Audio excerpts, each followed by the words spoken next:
Co-op Mode, round 114. This is the official video game podcast of Secret Friends Unite.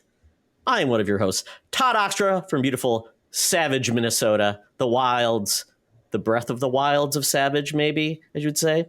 Joined by Mark, the Canadian Carabin from the Canadian Breath of the Wild. How are you doing, my friend? Hopefully, I'm pretty good. Hopefully there'll be no tears in our kingdom tonight, and we'll have a great show. But I'm good. I have not stopped all day, so it's nice to just like finally kind of sit down and think about video games for a little bit. So this is nice. How are you? Yes. Oh, doing well. I am a man torn between games right now, and a man that will not be forced to buy a Switch just so his son and I can share it. So I'm putting it down. Unless he wants to buy one, that's fine. But with that, we are joined by a returning Co-op Mode member, and that is Mr. Josiah, a.k.a. Mostly Martinez, a.k.a. the really important part, Hezekiah's father. Welcome back. Hello there.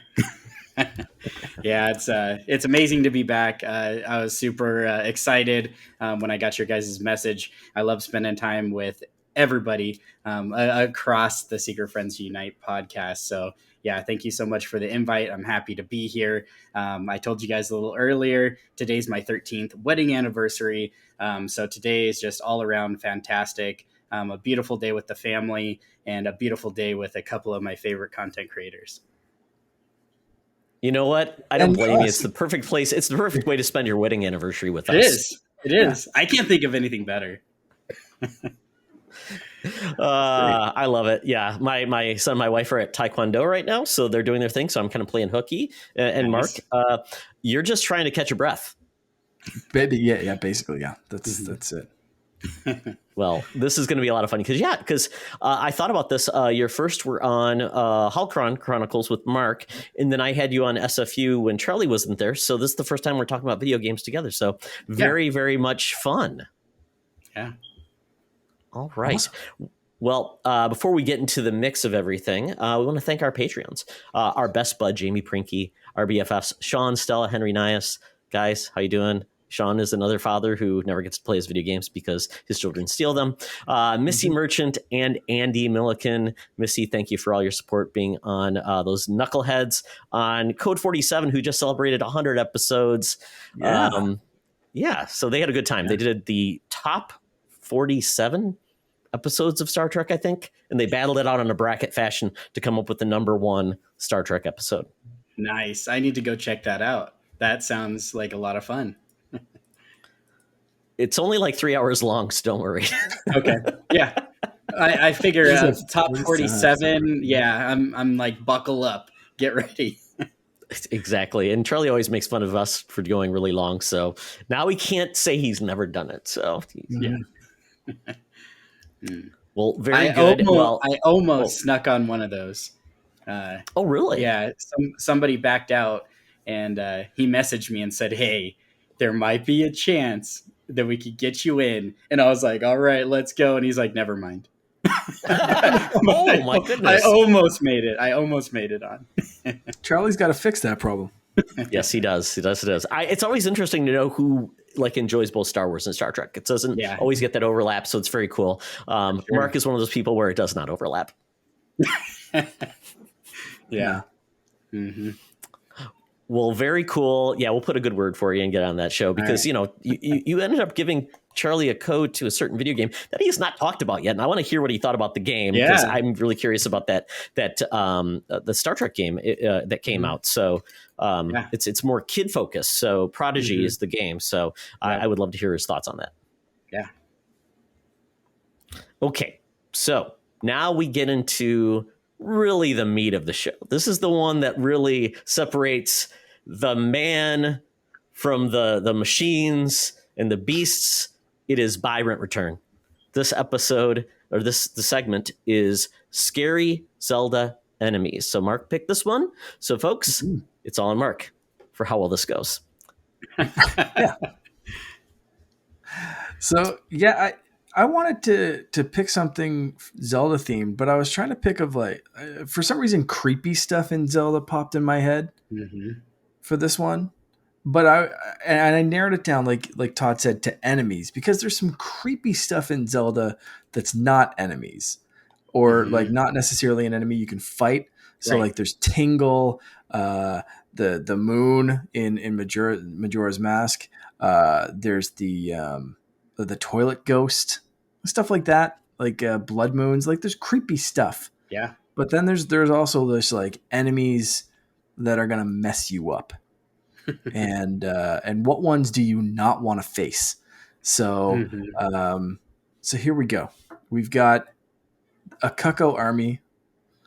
Is anyone who has slashed a chicken in Zelda too many times with a sword knows Mm-hmm. the unrelenting horror that is rained upon you by those chicken army fiends.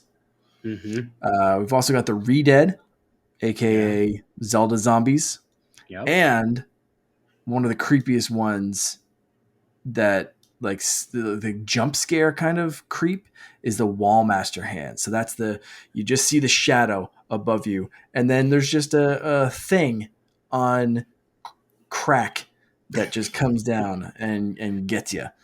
Mm-hmm. So they're the three options. What one scares you the most?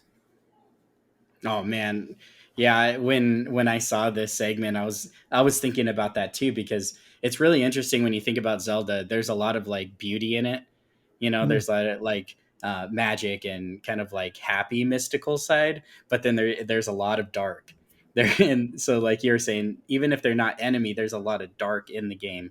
Even if you think of like things like the pose too, like they come out at yeah. night. And so I would like kind of those three though. I think personally like the Re-Dead because it kind of is like a jump scare too in a way because it'll get you. And then I'm trying to remember it was like what'd you have to do like A B or something to like Yeah, so get like yeah, just get it keep off of smashing you the or button to get yeah yeah. like knock it off you. And it really Mhm. reminds me of um did you guys ever play Resistance, the Resistance Hmm. series? So Yeah. like them, like the Chimera would jump on you, and it was the same thing. Like it's like dark and like Yeah. you'll come out of nowhere. Or, like sometimes you'll hear it, and it's the same with the Re-Dead. You could hear them, and so Hmm. you're like, oh shoot, and then if they grab you, you're just like like get off me. Yeah. So like I think It out of sounds these so three, creepy too. I know, yeah, it's like yeah, like the sound is like it's the sound when you hear the sound of them. Yeah. But yeah, I mean you can't mess with the cuckoos. But I mean for me it's got to be the Re-Dead because I mean just the it's at it's darker, it's at night, you got to get it off you. And yeah. So that's your So buy. yeah, I was gonna say. So is the approach like is your buy like the one that's the scariest? Is that how I you're think going, so. or it's That's like how I'm going because for it. Yeah. because Hmm. there is like a method of madness in the game where you could take it differently, and I usually do that because Right. it drives Mark nuts. So if you're going the scariest to then least scariest, so you're saying Re-Dead, okay, for your buy, okay. So what Yeah. would you rent? Kind of like what's the semi evil or semi Yeah. scary? That's got to be Wallmaster. And I think those are close because like you said, you got that shadow going on, and then across the different Zelda games it's a little different. Mm. But yeah, like I think that is definitely when you think of a hand, which we'll talk about a hand, well maybe an arm later, but I think just a hand all by itself, it kind of gives you like the Super Smash Brothers final boss vibes even, Yeah. um, and some of the Mario games also have either a hand or a fist as a boss. Wow. Yeah. So like yeah, like that's kind of it definitely is a thing. And then yeah, I gotta go like cuckoos. They're scary, you can't mess with them, but they're also cute, and you can hold them, you can jump off things and fly. Yeah, so And can be avoided. Just yeah. don't be an ass. Hmm. Like just Yeah. don't hit the birds, Yeah, and you're fine. I mean I if you get help that. them you're fine. You go, they get Yeah. lost, you grab them, you take them back to their pen, they like Yeah. you. Yeah. Just It's the, don't it's do the jerk anything that'll get tax. you canceled by Yeah. PETA, and you're fine. Hmm. Todd, how you feeling about this one? It's weird. I have different thoughts because I'm like, well, yeah, buy rent return. Do I want a really scary enemy? Maybe I don't. I'm going to buy the least scary. The least scary. Yeah. I'm like, why would I want more of these things? I'm not investing in my terrors. Come on. Yeah. What economy is this? I'm not building a haunted house. I'm like, come on. I'm going to put them out. I want to put these guys out of work. I do not want them to have a place. I want them to go to like homeless shelters or something like that. Put them out of work. So I think when buying for like effective fears, things like that, I'm going to go with the Wallmaster hands because this reminds me of, I think it was Elden Ring. There was a hand, like a hand monster that looks like a spider. And that's what reminds me. It's like coming down. It looks like a spider. And those things come out of the nowhere. So it's like you can't even like dance around it or escape. It's just like, it's almost like what is it, Mr. X in Resident Evil 2, where he just comes up and like it's like the Kool-Aid Man. It's like So very effective. I'm buying him. I'm buying what he's selling in regards to the hand being scary as hell. So that's my buy. Rent. I think I would rent the Cuckoo Army because I think, if I remember this correctly, they can create chaos that doesn't always impact you too, right? They can be chaotic in general. So they could be semi-useful. You could like save them for something where you could create chaos or just avoid them. Like you don't have to, like to your point, it's a jerk tax. If you want to be a jerk, that's your tax, you're paying it. But it could be useful too from a chaos. It's like when you're like in Far Cry and you release a wolf from like a pen and it just goes nuts and drives everybody. So we'll see how that goes. And then Red Dead, I don't know. I think zombies are kind of done. So I think it's like, I think they're kind of over and done. Yeah. So it's a return. Mark. Crazy enough, I'm picking the exact same as Todd. Nice. Which I don't think has happened in the history of this game. This is unprecedented. Did we just become best friends? I think so. Let's put our bunk beds together. We have so much room for activities and flips. I'm gonna pick the Wallmaster hand because it's terrifying when it's just like the shadow, especially if you don't recognize there's a shadow coming and you don't get time to roll away or like you're looking away for 2 seconds and then boom, you're done. You always remember your first Wallmaster hand, right, Mark? Yeah, absolutely. The Cuckoo Army, like you said, kind of as long as you don't do anything. If you're nice to them, they'll be nice to you. However, once you do that, because because we're all twisted and broken, and we're gonna hit the chickens once in our life and find out what happens. And they are like the definition of F around and find out. And oh boy, do you find out quick.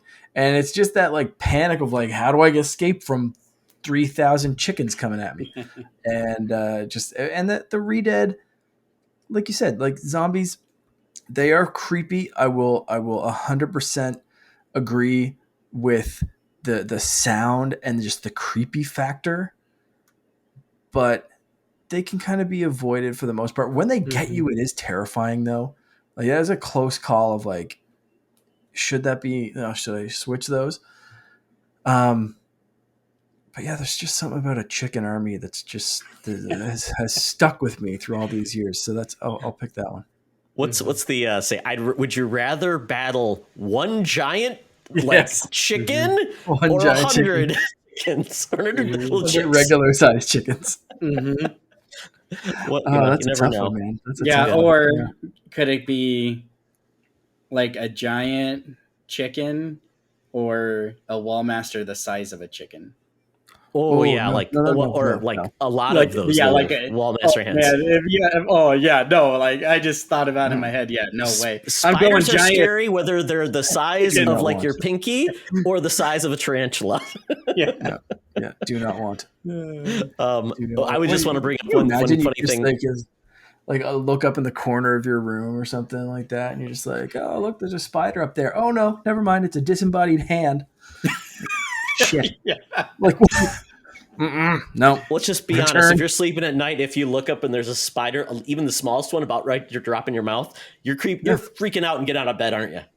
Yeah. Imagine that's a hand. Yeah, please don't. Please don't. Don't give me nightmares, Mark. Yeah. Yeah. And this reminded me because in The Witcher 3, if you killed enough cows, you summoned like the cow demon god, and he would come in. So it's almost similar to that, but it was so weird to have like a demon cow that you could not escape. It would like go after you. It's crazy. That's crazy. Amazing. Do you want to take Brendan's? I was just going to say we had a response from Brendan Myers, the Winter Gamer. He went the way I almost went was buy the Cocoa Chicken Army. You straight up don't mess around with that. And he said the same thing. I didn't even read this. Yes, you did. You said, I was going to say, you're like, they're like on the same page. Translate to the more you F around, you find that's amazing. Like that calculation, the more you find out. I love that chart. Brennan, I see you right now. Rent the Wallmaster hand because it's really useful. But I also want to deal with finding where it is. Yeah, because that's you just don't. Yep, definitely not. And return Redead because they are least useful in combat or anything else. So yeah, they're kind of like they're stationary zombies for the most part. Like it's kind of like, all right, cool. You're stuck to one spot for the most. It can kind of. You even get anything from them? Like a rupee, maybe? I think, nothing important. I feel like, it's always like rupees. Maybe they drop a unique thing. I can't remember what it is, though. But yeah, nothing fancy, for sure. Unimportant, I think. Yeah. So, yeah. Excellent. Well, that was a lot of fun. So thank you, Mark, for picking that one. Let's see what we get next week when we might disappoint the audience even further than I normally do. We'll see how that goes. So now we get to the part where we actually talk about what we've been playing. So you know what? No big games came out, so we're probably going to just talk about our backlog. You know, what we've been playing. You know, what was big 3 years ago? Let's talk about that game. Mm-hmm. Yeah, exactly. It's who's been playing Angry Birds? Yeah, exactly. I heard they got a new free-to-play game because they brought back the old one, right? Yeah. Nice. Oh, Sega bought. Didn't Sega buy Rovio? Yeah. Or we can talk about that. Let's just talk about that. That's it. That's nothing else important happening. Yeah, Sonic Ball. It's like Sonic Pinball, you know, or Sonic Angry Bird. He could turn into like a slingshot. Perfect. Just kidding, folks. Just kidding. We're gonna get into the big game, but before then, Josiah, is there any other games that you've been playing or anything you're excited about in the world of games? Yeah, so I think we're kind of all on the same page on a couple of games. But obviously, being a big Star Wars fan, Jedi Survivor, I've been excited about that for a really long time. And sadly, I haven't got that far in the game because I tried to stream it a few times and it kept crashing. So it was crashing my stream, and it was, it threw a whole wrench into everything. And anyways, then I knew that they were going to do some patches and all that type of stuff. But I haven't got that far. I'm just running around kind of the seedy side of Coruscant. Spoiler, sorry. Yes, I'm kind of just right at the beginning there. It feels just as amazing as before. I'm really excited to dive more into that now that it's getting a little bit more stable. I'm playing on PC, by the way, which from what I understand, I could tell when you talked about crashes. Yeah, which is like the most like issues I've heard is from people playing on PC. So that game I've been jumping a little into. Obviously, what we're going to talk about later, Tears of the Kingdom. I've been playing that a bunch. Besides those, one of those games that continues to come out from the grave is Destiny had a new DLC recently. So I've been playing that a little bit. I almost finished the campaign of the most recent DLC, and that one's pretty brutal on Legendary. It's pretty punishing. So I actually haven't finished it based on trying a few times and being like, okay, I'm done for the night of playing that. And what are you playing on? For Destiny? Yeah. Destiny I'm playing on Xbox. Okay. And that's crossplay though, right? Yep. So you can pretty much play it anywhere, but I have the DLC and year pass on Xbox, so that's where I'm playing that. Well, if you're looking for an excellent player, my son is now a Sherpa on raids. He is ridiculous. Nice. puts me to Yeah. shame. I haven't even played Lightfall at all, but he is Yeah. on it when he's not playing other games. He's playing Destiny too. So if you're looking for someone or vice versa, Yeah. he would be That'd an be excellent player awesome. to have. I'm very proud of him because he is very collaborative and tells Nice. people exactly what they need to do. He's not a jerk. He tries to have a little bit of fun though. Like, what are you Hmm. doing? Why are you over there? But he's very Yeah. kind. Right. So he's the Yeah. type of like Sherpa I would have wanted when I was playing Destiny a lot. Right. Yeah. And I think that that's great to find people to play with like that. And I know one thing that's kind of helped veteran players like myself is they're rotating in some of the old raids. So they bring back a raid from before, and I'm like, all right, I'm in, baby. I'm back, baby. Put me in, coach. The glass raid is always a favorite of a Mhm. lot of people. Yep. Yep, Vault of Glass, and they Yep. had King's Fall again, and so I'm jumping into that a little bit. The games I've been playing with Hezekiah. Um, we've actually just kind of started getting back into Fall Guys. The new season came out, which is pretty cool because they added a creator mode where you can create your own tracks. Oh wow. And Hezekiah Right. loves that stuff. Like, I mean, he likes like Mario Maker 2 and like Minecraft, Ark Survival Evolved. Like, he likes the building and crafting stuff.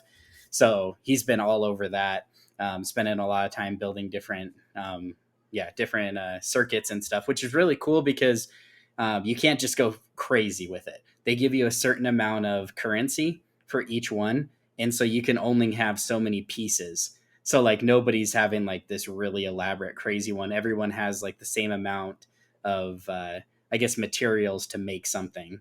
And so, yeah, that's been pretty fun. But yeah, I think the biggest one is what we're going to be talking about, Tears of the Kingdom. I've always been a big Zelda fan. So yeah, that's probably where I'm going to be for the next year on and off playing that game. Yeah. So yeah. Very cool. Well, let's do this. Let's get everything else out of the way. Yeah. So Mark, where are you at in Jedi Survivor? Yeah. I'm fairly far, I think. I haven't looked up any spoilers, so I don't know exactly like when it ends, but like I've I think progressed a fair bit in the story. I've done a few things. I've met a few people that I from the first game that I've been kind of waiting to pop up. I've got a decent amount of the powers, all of the lightsaber stances that I think Nice. that are going to pop up. So I think I'm a decent way in, but maybe I'm just scratching the surface. I don't even I don't know. But I feel like really, really good about where I've been going with this game and how it's been going. One thing I will say, and I talked to my wife about this earlier today, is Jedi Survivor for me, and maybe I don't know if I should have saved this for later or not, but I'll do a tiny bit right now.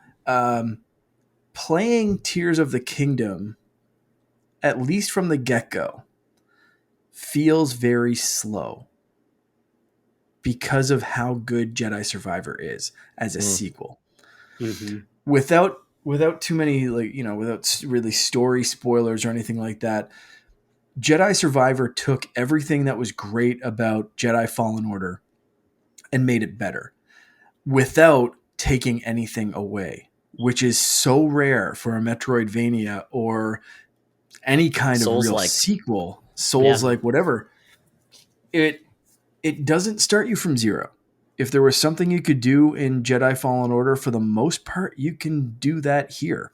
Mm-hmm. There's no, oh, your lightsaber got damaged, so now it's only a single blade and you have to upgrade everything else. There's no, oh, you got bopped on the head, so you can't do force flips anymore, or you can't do this. It's, here's what you got in the first game. That's your starting point. What's new? Mm-hmm. Whether it's an air dash or another ability that someone gives you later that is really, really cool, or new lightsaber stances, or I think everyone's kind of saying, I don't think it's a spoiler to say you get a gun in this one. So, lightsaber plus gun combo, or like that kind of combat and what that changes. It's just adding things. Mm-hmm. Whereas Tears of the Kingdom pretty much starts you back from zero. You have like 3 hearts and no stamina and everything else. And it just feels like I'm back here again. For real, I just kind of want to like. Feels like it's not backwards compatible. Like all those go for it. Yeah, they're not forward compatible with this game. And especially where it feels like it's starting very close to where Breath of the Wild finished. Mm-hmm. So that's causing a bit of frustration. And I'm looking at Jedi Survivor and I'm like, damn, this is a perfect sequel. Like every little pain point in the first game, whether it was fast travel or, traversal or this or that, like it's just all fixed aside from crashes. But for me, it's been performing well. I've had 1 crash so far on the Xbox Series X, and I just rebooted. I lost maybe 2 minutes because the save point was right before it crashed. I was lucky that I hadn't gone, a good half hour, 45 minutes without hitting one of those meditation points. And the game just kind of like froze. It was a quick like reset the Xbox, power back in. No hiccups since. It's been, knock on wood, whatever. So I've been lucky that way. And aside from that one little hang up, it's just been everything. I finished the audio book of the in between Jedi Survivor and this one, or the Fallen Order and Jedi Survivor. And that was excellent. So like I am fully in Star Wars mode. I'm fully in Jedi Survivor mode. And oh man, Tears of the Kingdom, I'm excited. I'm very excited to get into it and put that 200 hours in that I did in Breath of the Wild. But man, the starting is such a slog in certain respects. In other respects, it's like, oh wow, I can do this, I can do that. And it doesn't take too long to kind of get into a groove, but you're still like, for real, 3 hearts? Come on, man. Like just Yep. Why? Yeah. And I was wondering about that too, and how they were gonna do some things. So I've gotten not as far as I'm sure a lot of people haven't, but I mean it is interesting comparing the 2 sequels. We talked about sequels last episode, and kind of like enough, not enough. And I do feel I'm reiterating where you were saying, Mark, where I feel like they didn't stumble where they could have. The story I feel is excellent, and it doesn't do those normal tropes of like, we're going to get the band back together and we really have like negative feelings. It feels like I think it handled it very maturely, which was great. It wasn't like, oh, now we're enemies or something like, no, it was just separate ways. And I like how they brought them back together. And like Marin, I love Marin. She is the bomb. Yeah. I love her. She is amazing. I want Marin in everything. Yeah. Make her. I mean, she's amazing. I love that character. Live action. I like their relationship. Yep. Yeah. I want all of these characters live action. Mm-hmm. Yeah, it's great, and I think they've added some things with, and depending where you're at, you have a lot of things to keep you around in the game to do side quests. Like there's a character you meet that Hezekiah, you haven't gotten there yet, but I'll just say it's a very cool looking bounty hunter that I've never seen a bounty hunter like that, and that bounty hunter is cool and awesome. Kind of gives cool. Cad Bane vibes. Ooh, nice. Way cooler than Cad Bane. Well, yes, I said that, Mark, but it's kind of like that vibe. No, but I'm just saying in that vibe, it kind of, and it feels like it's an alien in Star Wars that feels underutilized, that type. So I'm glad they're doing it. It's very cool, and there's all these different things that you can stay in that game as long as you want. You don't have to just do the main campaign. There's other things you can do, just silly things or exciting things. I do still laugh at I got a cool another hairdo in a box. So, and I think there's better, like, it's not just another poncho this time, which I did not like the first game. Like, this is kind of lame, but there's really customization that keeps you going. And I'm close to the end. I'm looking at the walkthrough and I'm like, where I'm at. Okay. So I'm getting close. So, but still it's challenging too. It's you cannot sleep your way through the combat like the last guy beat. I had to bring it down a notch because I just felt like uh, I was doing my best, and I got to the second phase. I'm like, oh crap, I don't have enough to get through this. So like, I'm man enough to say, you know what? I gave it my college try. I'll take it down a notch. I'm not at story mode. You know, I'm a Padawan now. But then I brought it back up though, because some battles felt harder than others. But I love it. I think it's a great game, and it is a cool part. Well, that's the only good thing about my son mostly stealing the Switch for me is I can finish Jedi. I don't feel like I'm torn. I'm like, I can't play it anyway, so let's do this. Great. Yeah. So I couldn't believe I chose to go back to Jedi Survivor last night. Everyone went to sleep. Finn was down. My wife was like, I'm heading up. And I had the option to do whatever I want to play or watch or do. And Tears of the Kingdom was right there. And maybe I played it a little too much on Friday, like a 13-year-old that I played till 3 a.m. And that was a choice I made in my life. Did you take the day off? No. Okay. I just, we both waited and waited till Finn went to sleep. And then we sat on our separate Switches. My wife got the Tears of the Kingdom Switch, by the way. I saw that. That's awesome. I saw that. Fantastic. I guess it was fortunate really that you didn't get the Pokemon.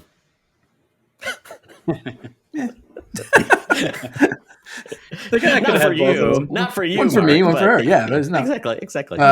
She's super happy with it, and it looks so nice. Nice. So we both, as soon as Finn went down, we both just sat there and like threw something on TV, like The Office or whatever, just as background noise, and just played the hell out of it. She tapped out at like 12:30. And I stayed up till 3 a.m. playing Tears of the Kingdom. But I don't know if I kind of burnt myself out on it. But last night I was like, what do I want to play? And it was Jedi Survivor. And I was like, what the hell? There's a new Zelda game. Like, I'm going back to this. It's crazy. But I think it talks to how good Jedi Survivor is. Like, it's so good. I don't want to do any story spoilers or anything, but like, Todd, if you're that far in the game, you know what I'm saying with like the mission with Marin and the flying kind of. That's amazing. That is whole amazing. I love that power up. Just like mind blowing. The traversal in this game is more satisfying to me than like the combat and like. For me to say something's better than lightsaber combat is something. Yeah. So like the traversal in this game is so good. There's been sequences of like, zip line, wall run, to another zip line, to a grapple, to a swing, to a wall run, to like, it's so good. It's like, it's almost like the team that made this made a game that had awesome traversal and they didn't get to go back to their franchise that they love. Almost. Anyway, it is so good. Todd, you're further in. Any other extra thoughts on Jedi Survivor? I really like. I mean, with you both are Star Wars aficionados. I have a love-dislike relationship with Star Wars, and this reminds me why I love playing Star Wars rather than reading and watching Star Wars, because I can watch Star Wars a million times, but I never feel like a Jedi. I feel like a Jedi. That's why I love Star Wars games. So I'm so glad that we're getting this game after, not sure where Star Wars was going to go from gaming. So I'm glad we got this. And I'm glad they aren't, once again, Mark, doing the Metroid. They're doing all these things to grow the franchise and grow the characters. And everything they're doing is right. And I think this is the rare sequel that feels like everything they did in the first game was all to get them to this point. And I'm just worried, how do they do a third? Because it's like, how many more stances are they going to give me? I mean, I could see where they could do some things that like, if they added like a co-op, like that would be amazing. So that's, I think, how you go next. It's like, what is unique and makes people play together? So playing as with another character could be awesome. So I think this game is great. And to your point, Mark, it's a shame that we have big games coming out, because even if that's Diablo, then it's, this and it's that, and it was Resident Evil. This is a year where I feel like so many games are going to get sidelined because, to the point, I'm too busy playing Zelda, that I think you're making the right decision. Finish out Jedi Survivor. You'll have many hours, and yes, it's going to be FOMO. I'm finding these things out on Twitter of like what to do. And we'll talk about that a little bit, all the craziness of the hijinks around this game. But yeah, I think this game is definitely should not be overlooked. PC, I'm hoping it gets the care and love in the port, so that plays better. But the console version's been great, and I love the PS5 DualSense. Integration is excellent. The sounds in the speaker on the controller are always awesome. It lights up. I love the lighting up of the color on the DualSense. Yeah, I'm Does just it match your waiting for Xbox. lightsaber? How's it? It uses it depending on what's going on. Like if you're taking shots, it'll change color. It's just cool. I just wish Xbox did the same thing. I think they need to get some immersion, and so I hope that's coming where the Xbox gets as well, because that's my main reason to play on PlayStation third-party games, because of what the DualSense brings to the table, because it's awesome. But and that's a great shout. I will say, I was like, I wasn't hesitant, but I didn't find like a crazy need to get the PlayStation 5. That's why I never bought one. But then we won one, and now I have one, and it is absolutely fantastic. Like, just playing on it feels so good. It like immediately, as soon as I put my hands on the controller, it like zoomed me back to when I took home the PlayStation 3 that very first night.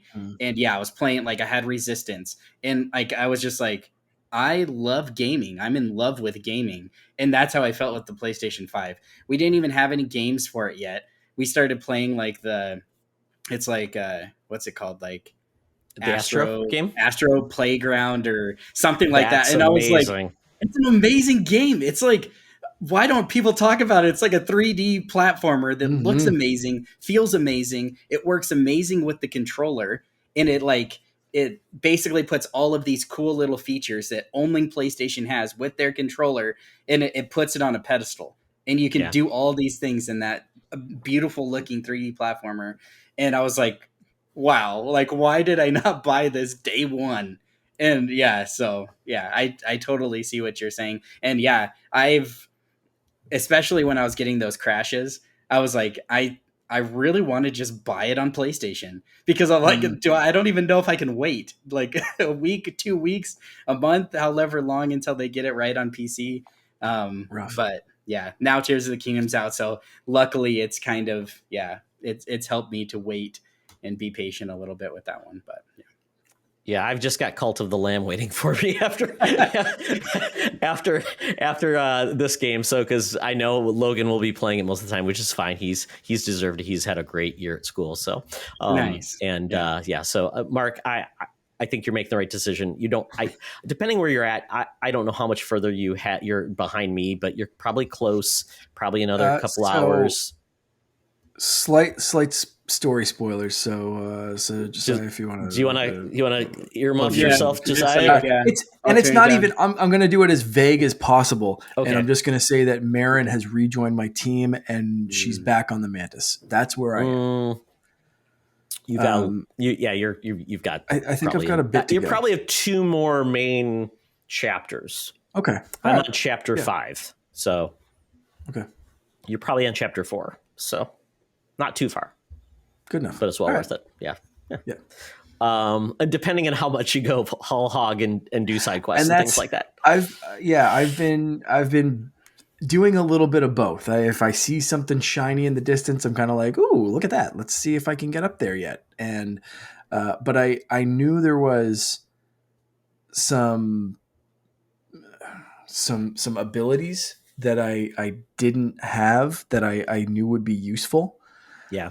And so I've been kind of waiting and holding back that like urge to be like, ooh, shiny thing, and just kind of like golden pathing the story as much as I can. So little mix of like, I can get that, or yeah, you know what? Like, but I have been like, if I'm in an area, I'm thoroughly exploring that area to make sure I get all the chests. Yeah. But if there's something that I'm like, I'm going to wait. If that's, a little bit in the distance or it looks a little tough, I'm like, I'm going to level up my skills first. So yeah, very cool. I think we'll find a good balance. in 2 weeks, we'll see where Mark is at and if he's stuck with his plan or he devolved see. from it. The Yeah. see, and that's the other thing is I have the options of these 2 new games, but if you saw my Instagram yesterday, I think it was I'm back on the Ambernick, and I was playing Zelda on that because I was like, hey, let's stop playing Zelda and let's play Zelda. So I was going Link to the Past. Nice. And why? Because it's awesome. And this little handheld's just easy to carry around and do stuff. And I can take it if Finn's dragging me off somewhere and wants me to watch him play Hot Wheels but not play Hot Wheels because why would I want to interact that way? 3-year-olds are fun. They're great. But yeah, so I've been in a Zelda mood, whether it's the Ambernick or that. But man, Jedi Survivor's taking me away as much as it can. Well, we're blessed because it's a great time to be a gamer. This year is going to be one of the best years in gaming. It's amazing. We don't even know what's coming out past Pikmin 4. So that's how crazy it is. But I did want to touch on one game before we get into Tears of the Kingdom, full on go crazy. And that's a game called Ravenlok. This just dropped on Game Pass, PC or Xbox, however you subscribe. You can also buy it. And this is by a developer that a game I really, really enjoyed on Game Pass as well. It's called Echo Generation, where they did like that clunky, big pixels. It was a throwback game. It was turn-based RPGs. It was clever. It was funny. And I just really loved how they embraced it. It was a Western studio. So you don't often get Western turn-based studios using really unique art styles. So I really enjoyed it. I did get stuck like I do in most turn-based RPGs where I'm like, I'm not able to power up enough. But I loved what they did. So I was really excited about this new game it's from Coco Cucumber is the name of the developer. And this is their next big game. It's on Game Pass. And Ravenlok is a more traditional Zelda-like is the best way to put it. Action RPG. And there's not really big RPG elements, but the art style once again is stunning. It's unique. And it feels like a, Alice in Wonderland type of game, but your heroine, she has raven locks, so like hair. So I like how they did it, raven locks. And she gets sucked into an alternate world like Alice in Wonderland. There's a rabbit. And they play with those themes of Alice in Wonderland, but it has action combat. But it also has like abilities and things like that. And the writing's very fun. It's not voiced or anything, but and it feels like just a smaller, like a BAA. I don't know what the best way to put it, but this is a game that I think makes Game Pass so valuable because you can try it out. And when you don't have Zelda on your platform, having a game that's kind of Zelda-like, and this might be somebody's next favorite game, I think it's a hidden gem. And I only got to play a little bit. And once again, I got pulled away.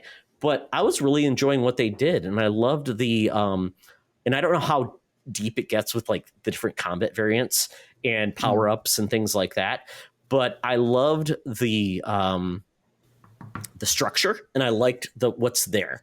And I think this is a studio that is definitely finding its way, and like you see like their elevation, like, oh, they're getting it, oh, they're getting this, and it's improving, and they're trying different genres. So I am really excited about the studio, and I don't know what they do next, but I hope they continue the relationship with Xbox because I'm hoping it's paying their bills and it's getting them publicity. I think it is, because I think I've seen Xbox and other people on the Xbox team talk about this game, which is one of the benefits of being on it. And they do publicize it. So I think they're finding a audience, which is essential to their success.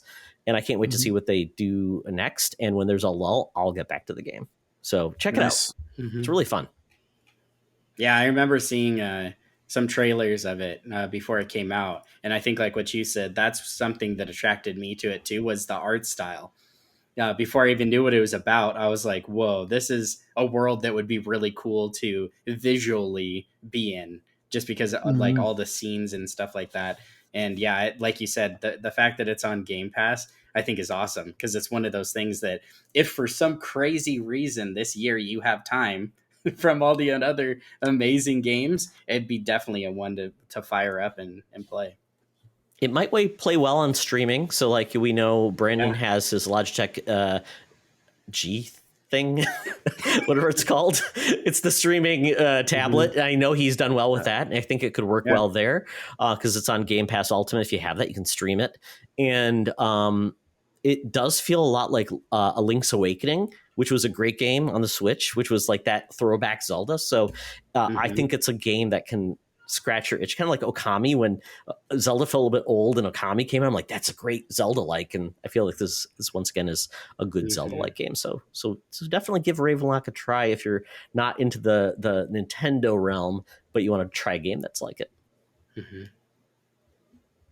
Okay, I think we've pushed this off enough. We've hinted at it. So Zelda, Tears of the Kingdom, tears of a cake, tears of a building, tears. We're tearing up the building. The tears of I don't know. Does anybody figure this out so far? Is it tears like Zelda's got tears? She finds tears. Is she crying? Is Link crying? Are we all crying? Tears, yes.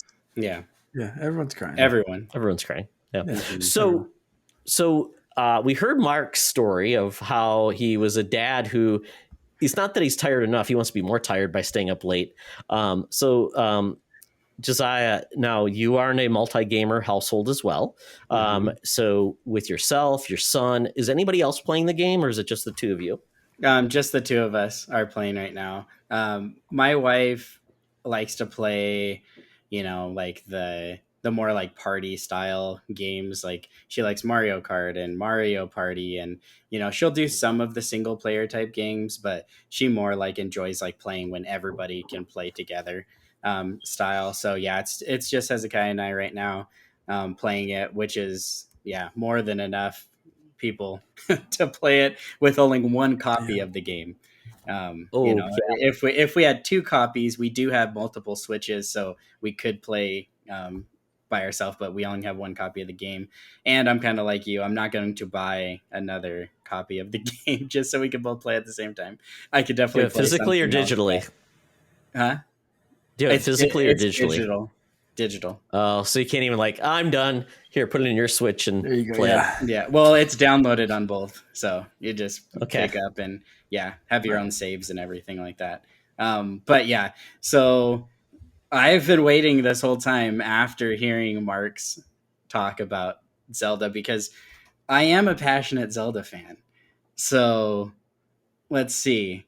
I'm trying to be as level-headed, calm about Zelda. It is what it is. But I have to admit, I love Zelda, and to hear anything semi-negative does bother me a little bit. But I will. Okay, I'll let you. I love Zelda too. I love Zelda too. For anyone just listening, I'm showing off my new fully healed Zelda tattoo. My Link tattoo. Listening, if you're not watching, Mark just took off his top and he's taking off his pants. I'm not sure what's going on. Everyone's blinded. I'm as white as the ghost of Tilda Swinton, and everyone's a little blind. You have to watch YouTube to find out where Mark tattoo is. All I'm saying. Yeah, it's pretty impressive. And now he's only wearing a Mandalorian helmet, and I won't even tell you where. But he covered up his face, but he's okay with showing his body. He's a weird man. Oh man! The temptation to go get my Mando helmet right behind me is strong. Sorry. That's okay. I am a big Zelda fan. I do want to have that. Or are you just happy to see me? Generally, it's a lightsaber, but you never know. No. So I will say I kind of feel like I have the exact opposite experience than you about the two games, but I think it's because me specifically having all the crashes and stuff, because as you know, both of us, we're huge Star Wars fans too. So there's definitely nothing negative about that game in my passion or desire to play it and want it. Right. But I think because of that, and I had to replay the beginning sequence of that game 5 times. Oh, 5 times. Mercy. Like walking at so you liked it 5 times more after the 5th time? You're like, this is the 5th greatest time. I was just you gotta be kidding me, going through this. And so once again, I loved the recap. The recap was amazing. Yeah. We've been playing Fallen Order recently, Hezekiah and I, and so like we kind of are fresh off of that game once again, and so like having that recap kind of threw us back in, and then where you start was really cool. Like I liked the start and kind of what was going on, and kind of how it puts you into the game. But once again, I Mhm. think I don't know if it was the crashes or having to do it multiple times, but I kind of felt like that was a little slow. Whereas, like, to Mm. me, on Tears of the Kingdom, you're immediately thrown into an epic story that you're just like, Mm. what? Like, what the heck's happening? And then once again, I think just like we were thinking about Jedi Survivor, I was, all the fans obviously are like, how are you going to have a sequel? Is there going to be something where you lose everything? And there obviously was, but I feel like in the sequel for Tears of the Kingdom, the story made sense enough, whereas Mm. like sometimes it's like so silly and you're like, come on, you couldn't have thought of anything else. Whereas like this, I'm like, Yeah, okay, yeah, I get it. that makes Yeah. sense. Like you have someone else's arm now, you it's like so crazy. Yeah. That was a And you were crazy left story. you were left basically dead, and now you have someone else's arm. I get the Yeah. the reasoning behind it. I do think it's a good reason. I just, like I said, it was kind of like a slap for me of like, not even like like in a negative kind. It was just like, and I didn't even realize it when I was playing. I just, my wife and I were talking today, and she was like, yeah, there's just like, she was like, I don't know, she, for her hype level is not quite as high as she expected. And she thinks she's just, tired or whatever.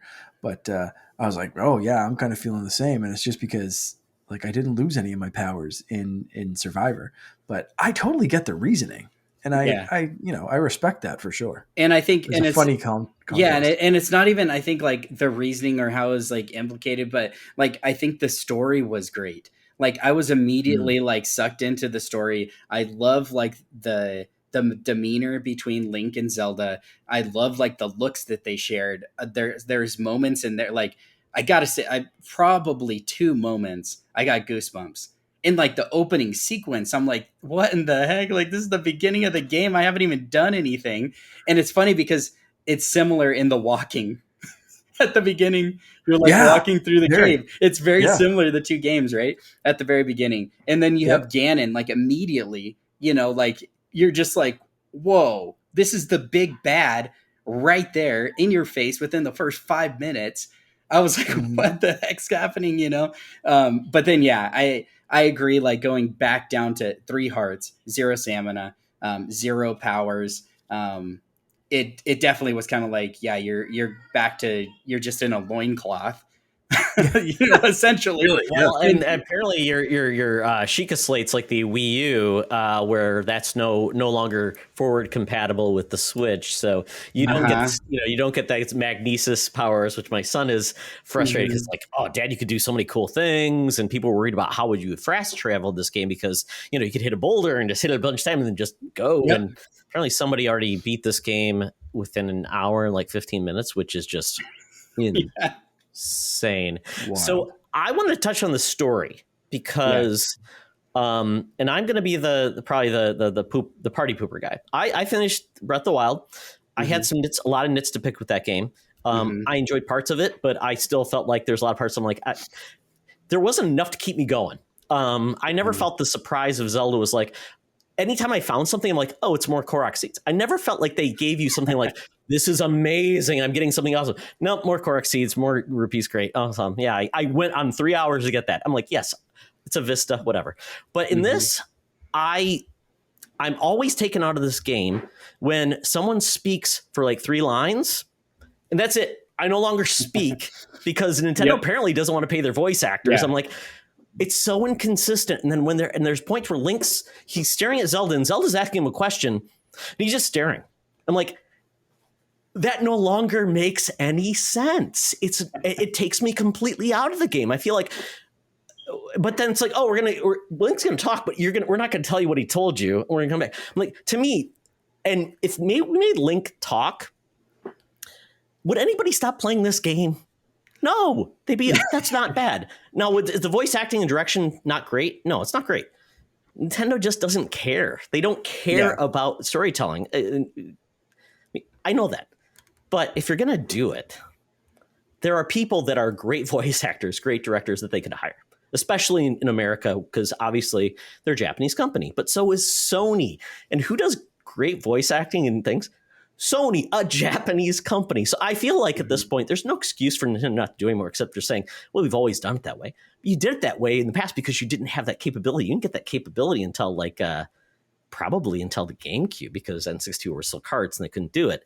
But that just takes me out of it. I like what they do. I like where they're going with the story, and it's unique. And my son and I are trying to figure it out. Like, what is actually happening? Was that really Ganon? Was it maybe Demise? And so it's got great storytelling elements. I just feel like, to me, it takes me out. So it's not going to be my game of the year because it's going to have to be only gameplay that compels me. I just don't have that. I've played Zelda since the first game. I've been playing longer than you guys have. But to me, I don't think the storytelling is why you come to Zelda. You come for the gameplay, the mechanics, and things like that. Storytelling is part of it, but that's where I feel like disappointed. Like, they could have taken some leaps forward. They didn't have to steal Zelda away. They didn't have to, but they keep doing that. And so many fans are disappointed that they want Zelda to be part of the adventure, not just a cutscene. Mm-hmm. So I think that's where, and so I think we can all agree to disagree, but that's kind of where I feel. But I think the game, to me, I didn't feel that was that slow. I felt like I got into it pretty quickly and I got some of the powers, and I'm on the path of, I am getting all of the things I need to then I can explore. I still don't have my glider, and I think that's the last thing I'm lacking. So I need to find that. Yeah. And I think like this game was even quicker than Breath of the Wild as far as like getting those initial like abilities, which I thought was pretty nice to have those really quickly before even you have a glider, which is kind of crazy. But I did want to kind of touch on what you said about like being in or out of a game. And I think that's super important for gamers, right? You want to feel invested in whatever you're playing, and that's what makes a game great. And like, I don't know why, but I think for me, like, the player that you're playing, either A, not speaking, or B, you being able to dictate what is said, I'm more invested into it. So like, that's kind of like why I like Destiny 2, because Destiny as well. I like Destiny 2 as well. But it's the same thing. And a lot of people were upset. Like, why doesn't he talk? Like, your character you play doesn't talk. And I was like, well, it's because it's you. Like, you are that person. Right. He can't talk for you because you are that person. And that's why I was like invested in like games like that, or like the games that are, almost choose your own adventure style.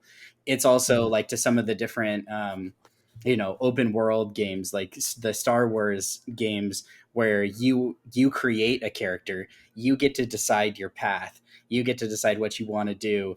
And so there's not a lot of dialogue, but I kind of feel like that's good, because if there starts to be too much dialogue, you'd be like, oh, well, I would never say that, so then it almost kind of takes you out. Whereas like you think of like Jedi Survivor, it's Cal Kestis. You're playing Cal Kestis. You're not playing yourself.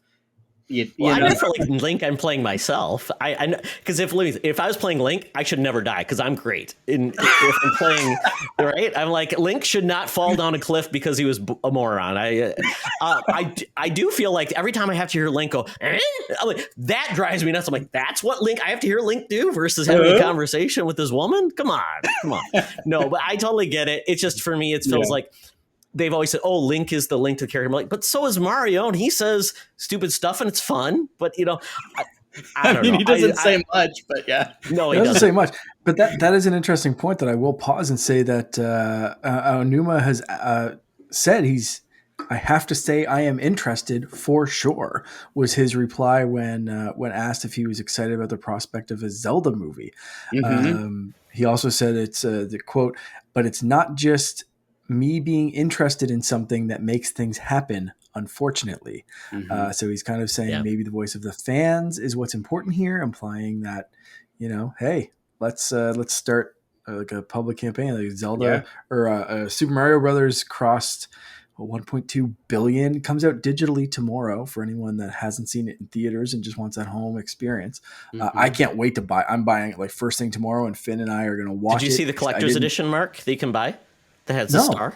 There's a really? collector's edition, There's Blu-ray, a physical edition. and also comes with a digital code, though. Oh, nice. Interesting. And that one's, but Yeah. that's not coming out for a couple of weeks, though, right? No, it's. I thought that I was a don't little know. bit.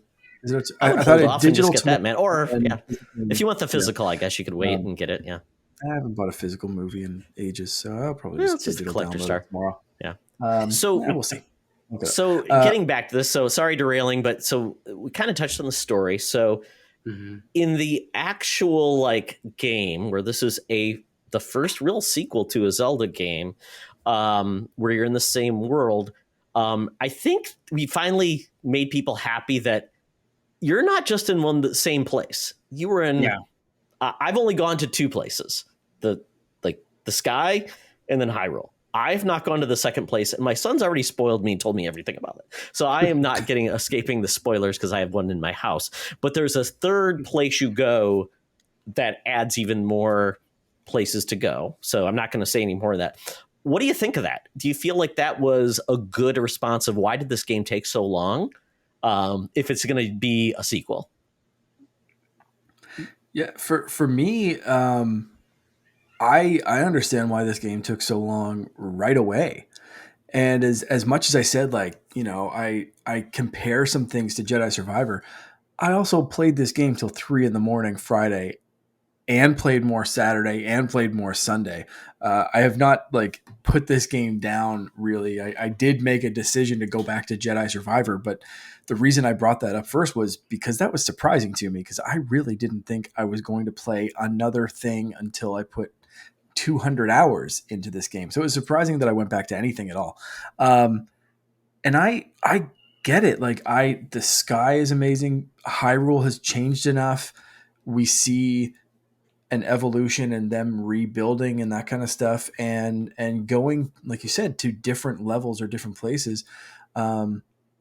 I get it. I get why it took a little while, and I get why, and not just that, but I think so. Again, the physics stuff, the ability to break things, the new abilities that, as Josiah said, like we got pretty quickly. I'm still only at, I think, 4 or 5 hearts at this point. No real new stamina or whatever, but like I'm getting there. I found a few Korok seeds. I've cashed those in, so like I can carry some more weapons and stuff. And like I feel like I'm progressing in a good way. I feel like the story has hooked me completely. And to your point, yeah, I kind of wished, again, like Cal and Marin, like maybe there'd be a little bit of more Zelda Link team up in this one. I get why she's taken out, and it's an interesting way to take her out. Not that she's, so far where I am, not that she's necessarily kidnapped, but like there's something going on there, and it's like that mystery. I'm like, oh shoot, what is going on here? Like there's some intriguing bits, and seriously, the voice acting, I've thought so far it's been pretty good. I get the Link thing. It is what it is. But like everyone else, it's been all right. And like, I am captivated into the story. And I like for that kind of mystery of like, where's this going to go? How's it going to end? Like, I want to see it all. And it's like Breath of the Wild for me wasn't quite that. Breath of the Wild for me was more about that story of exploring my own personal story of like, I'm going to, text my friend and be like, dude, I went up this hill. What way did you go? And it was that story that like, share with your friends of just my exploration. It wasn't the actual story in the game. This one for me feels a little bit more like I want the story in the game. I want to find out what's going on. I want that next bit. So yeah, it's varied.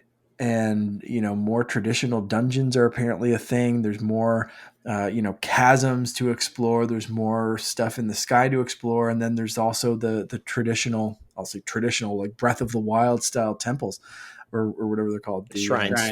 Shrines. Man, yeah, I'm super impressed. Again, it feels like I said with Jedi Survivor, like this kind of feels like they took everything from Breath of the Wild and just amped it right up.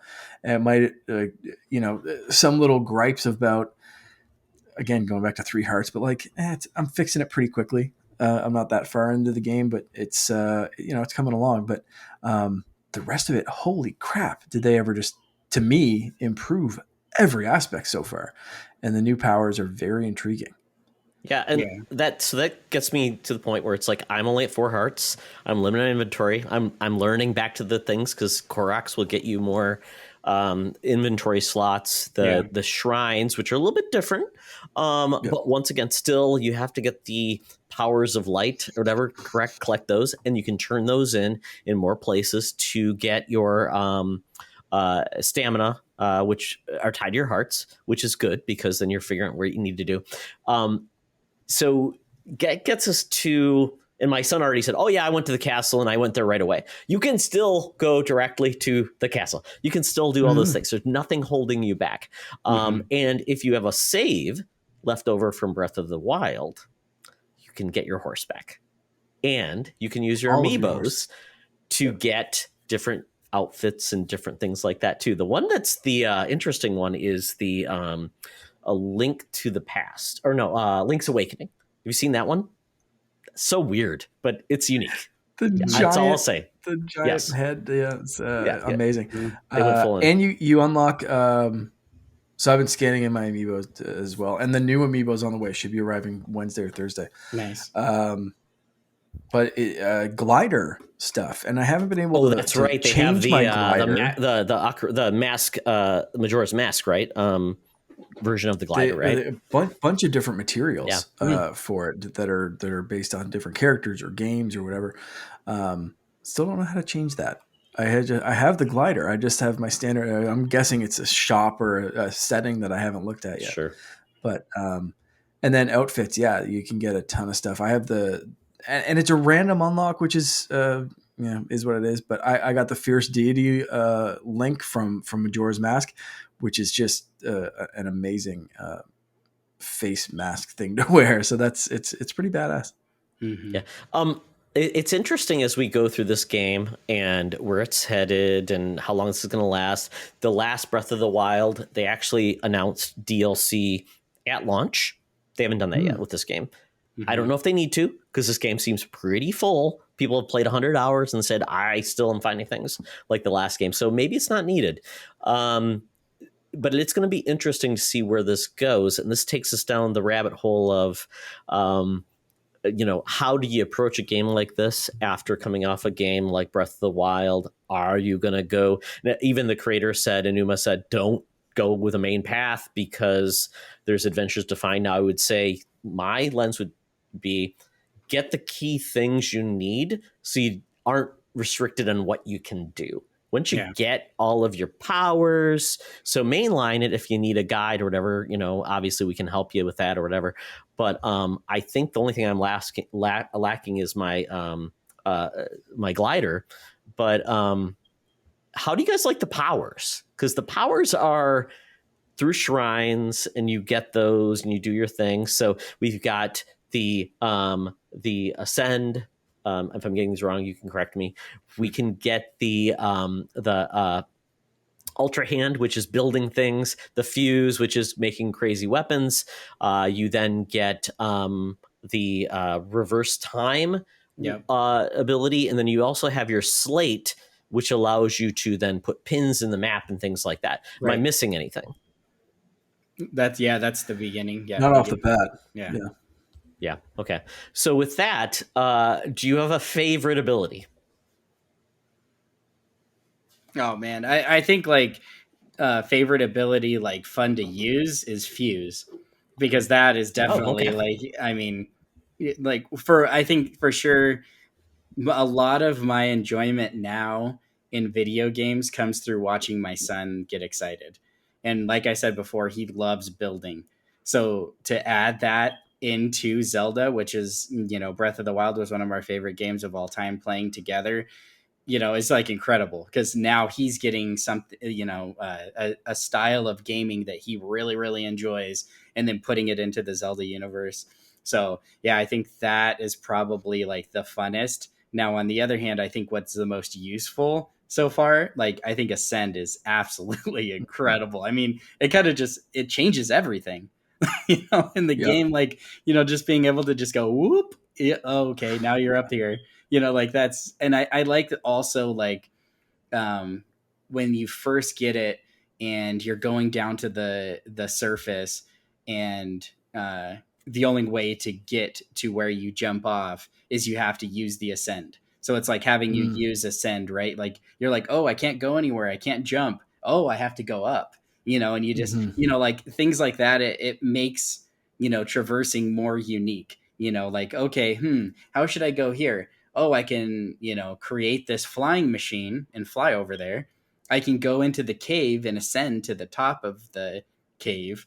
It's like, like it makes things more unique. Oh, I can make this crazy wagon and, just, Mad Max across Hyrule to get to wherever you're going to go, shooting like goblins, as you go. Yeah. I don't know. I think it's really unique. And I think the one thing I was worried about with a sequel, like when I think of most sequels, is either A, is it going to feel horrible, to go back? Like Destiny did a similar thing when they came out with Destiny 2.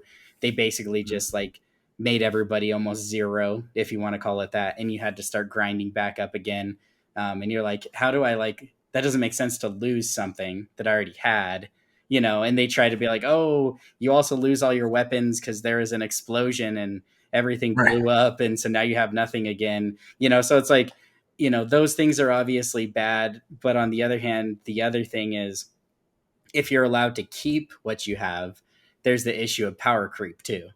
Because then it's, everything has to continually progressively be, crazier, right? Like as you go. And I think you kind of touched on that, Todd, when you were saying like, what would Jedi Survivor do for a third one? Like, can you keep everything by the end of Survivor? Are you going to have all those abilities?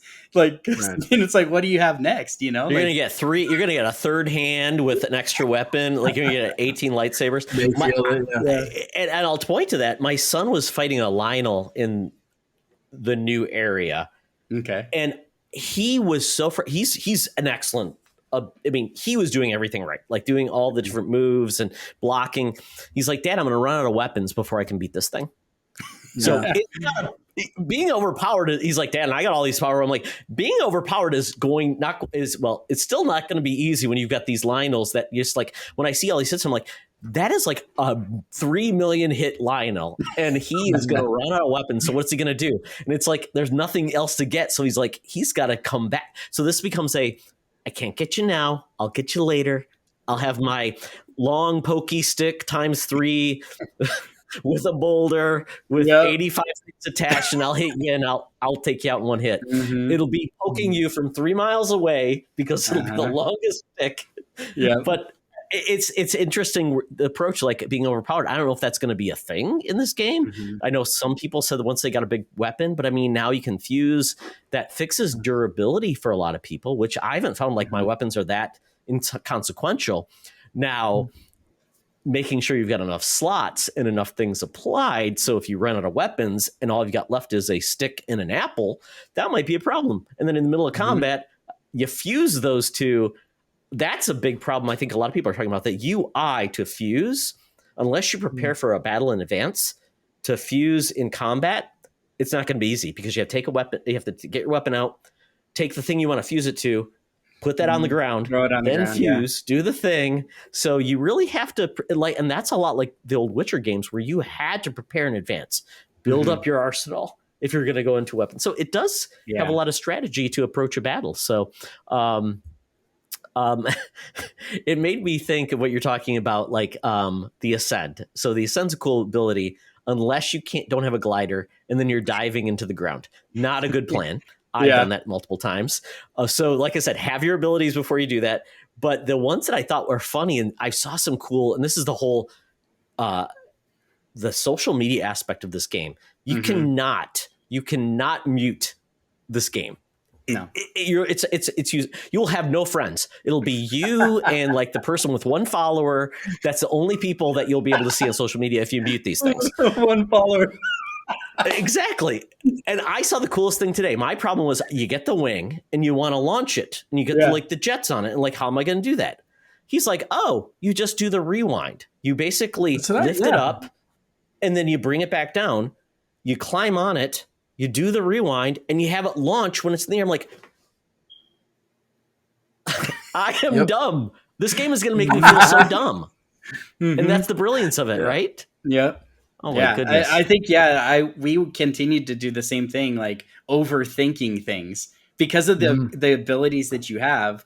I end up like being like, oh, maybe we got to do it. I'm like, oh, like just use the ability the way that they set it up to use. But I don't know. Like it's definitely interesting. I think with the fusing aspect to it, I'll have to mess with it more, but I think, and maybe you guys know this, but I think when you're fusing stuff to like your arrows, you can. That's awesome. That you can do on the fly. I wish weapons were like that. You pull you have your weapon, you pull it across. I'm fusing that. Yeah. I wish they did that. Yeah. So I like that aspect. And then the other thing that I noticed too, which I'm still really early on of like, almost 20 hours, but really early on in the game. 20 hours? Yeah. And can I check my time on my Switch right now? Good. So I think the other thing that was interesting, and I think it told you really quick on, but like it starts telling you that you get like crit, like extra crit points, right? So like it's like if you hit this in the eye, it does an extra crit damage. And then it said later, if whenever your weapon breaks, that hit will be extra damage as well. So like I like that they added in like kind of extra stuff like that. So it's almost like, in a way you're like, oh man, I'm about to run out of stuff. Whereas on Breath of the Wild, what do? You're like, oh, my thing's about to break. I'm going to switch maybe because I'm in the middle of a battle. Yeah. Whereas like this one, you play it to the point where you're like, okay, it's almost going to break. I can get this final hit in with extra damage, type thing. And so I thought that was kind of interesting too. I've been playing to that strategy of, okay, my weapon's about to break. I'm going to do my power up charge and do the big swing, or I'm going to huck this at your face and get my next weapon ready. And it's like, cause that like a throw with that eye hit and that last bit of damage, like you're going to do knockback if you don't kill them. Mm-hmm. And it gives you that time of like, okay, they're like rolling down a hill or whatever. Like I just really, really socked them and I have time to bring out my next weapon and go for it. So like that strategy and planning kind of like you said, Todd, is like, to me, super interesting. Yeah. And you like, I'm seeing that like very, very early on of like my brain starting to be like, okay, ready. I'm ready to like get my critical hit with this snap. Todd, your original question there of what power up I like the best. I do love Ascend. It's an interesting mechanic and it almost feels broken of like, like that you could just do so much. And I almost forget to use it sometimes because it's like, wait a second, I can just warp back up to the ground. This is amazing. And as much as I love that, I do have to say, I love just like putting things together. And like the first time I built a random like car, like you said, you can't even steer the stupid thing. But I mangled it together. I put a couple of fans on the back of it. And I was just like, there's some bokoblins over there and I'm just going to Dukes of Hazzard my way into this. Yep. And I just set it on its path and I got my arrow out and I had like attached a bomb to the arrow and I shot their little treehouse. I was like, come at me, bro. And I attached another fire thing to my arrow and I shot that one. I like jumped it. Like it was just, it's such a ridiculous game already. Yeah. That I'm like, what can I attach to the other thing? The one of the reasons I picked Kuko Army is because I was slightly upset that you can't attach living things to a weapon or a shield. That'd be sorry, Mark. I wanted to go find your a animal chicken. Experimentation, Dr. Frankenstein. Yeah, I wanted to attach a chicken to my shield, so when something hit me, the chicken army hit them. That's not You possible. could throw your shield maybe, and then they would hit the Coco, and that would cause the chaos, right? I feel like they're still going to come at me, though. I want them to come at the bad They know guys. your intent. They can feel your Yeah. intent. I think the chicken's like, okay, cool. I'm attached to a shield. I feel safe. I saw what you did. This thing's hitting me with a spear. I'm going to attack that guy instead of Link. I like that. But these guys are just, you can't do that. So whatever, like Nintendo, PETA, like can't attach a chicken to a shield. Whatever, fine. Yeah. But yeah, right away, the abilities just feel so delightfully broken in the best possible way. It's like, hey, can this stupid idea, like attaching fans to a glider and then using that reverse time. I figured that out on my own. I was like, hey, wonder if this will work. And it did. And I was just like, I can't believe that just worked. I am a genius. No one else has done this. Praise me. Why wasn't even that? It was like, what else can I attach to what? Exactly. Like, can I just what can I do? And it is fun. Like before you get your paraglider, I did have one. I thought I was going to dive into a lake, and I dove down so fast, and I missed the lake by a foot and a half. No, I hit the shoreline, and it was just like one of those like Bruce Banner hitting the Rainbow Bridge in Thor Ragnarok. As you think he's going to come down as the Hulk, and he just it's like the diver hits the diving board. It's like that did not go as I thought. Like, oh God, that was rough. And instantly dead Link, just should have just been snapped in half. I was like, okay, yeah, all right. Yep, diving just doesn't automatically suck you into the water. Like that's that's rough. No, you want it to be the land of 10,000 lakes like Minnesota. You really do. Not the land of like a couple ponds, and they're very shallow. I was going to say, did you see the video? This is really cool, and we'll probably transition as well. Somebody used the recall. They built they fused something, but they used the recall. They moved it around, and they had a Hinox coming after them. They used the recall, and they had this thing moving around, and then they let it go. And it was attacking the Hinox and killed the Hinox. And it was just moving. It was so brilliant. I'm like, this is like a sniper, and it's just going after it. It's like almost like a magic spell. And it was absolutely hilarious. So it's like you talk about how people would use like the old ability, like magnesis and things, hit it, and then it would hit them. Yeah. And people are finding ways to use this offensively, like they did the old game. So I love the fact that they're saying, you know what? You probably would know how to use those things if you brought those old mechanics in the new game. Nope, where everybody's starting off from scratch. I kind of like that. And everybody has to learn this stuff from scratch, which is nice because a new set of creators, a new set of people will come and say, hey, old timers, you were great back then. We're hardcore, like your son, my son, the builders. I'm not a builder. I built a 3-wheel cart. It worked, Nice. but it was the most jank thing I could build. And because I don't have a steering wheel, no ability to move it, and it's just pointless. I'm like, where's my horse? I'm just walking. I love that everyone in the world wants to be a badass, and Todd makes his Link Mr. Bean. Like, oh yeah, 3-wheel car. I'm big shirtless Rod. I have no shirt. I want a shirt. Where do I buy a shirt? I finally bought a shirt. I'm shirtless half the game. Going up that like the winter part where you got to get warm. Yeah. That was my odyssey. I would have just quit the game at that point. I'm like, I got my stuff. They did it the last game though too. I remember that. It was just like, just get there. Just get there. Get some clothes. So this game is a lot of fun. I have my disc to pick. One of my biggest pick. It's still a little clunky in the UI, getting everything done. I want to just completely change all of my controls. They like went halfway and they're like, oh, you can jump. That's like, I never want my crouch on my L. I mean, how many times are you like running and you actually hit it, play and you crouch and you're like, I stopped. I had the same problem with Breath of the Wild. Let me just remap my controls. I know. Nothing wrong. It's not taking away the mystery. Just let me do it. Because I try. You can do it universally on the Switch. But when you do it, it doesn't work as you would expect for everything. Like in menus, when you want to drop a weapon, it's just so dumb. And my son said, Dad, you got to change it back. So When you share a Switch, it doesn't work. So I really hope they continue to patch this game, let people play how they want to play, not taking away their mechanics, but just the UI. Like we said, fusing is a little bit clunky. There's certain things that are a little clunky that I hope they fix and make it easier for people, because I think everything else is genius. And yeah, it's a great game.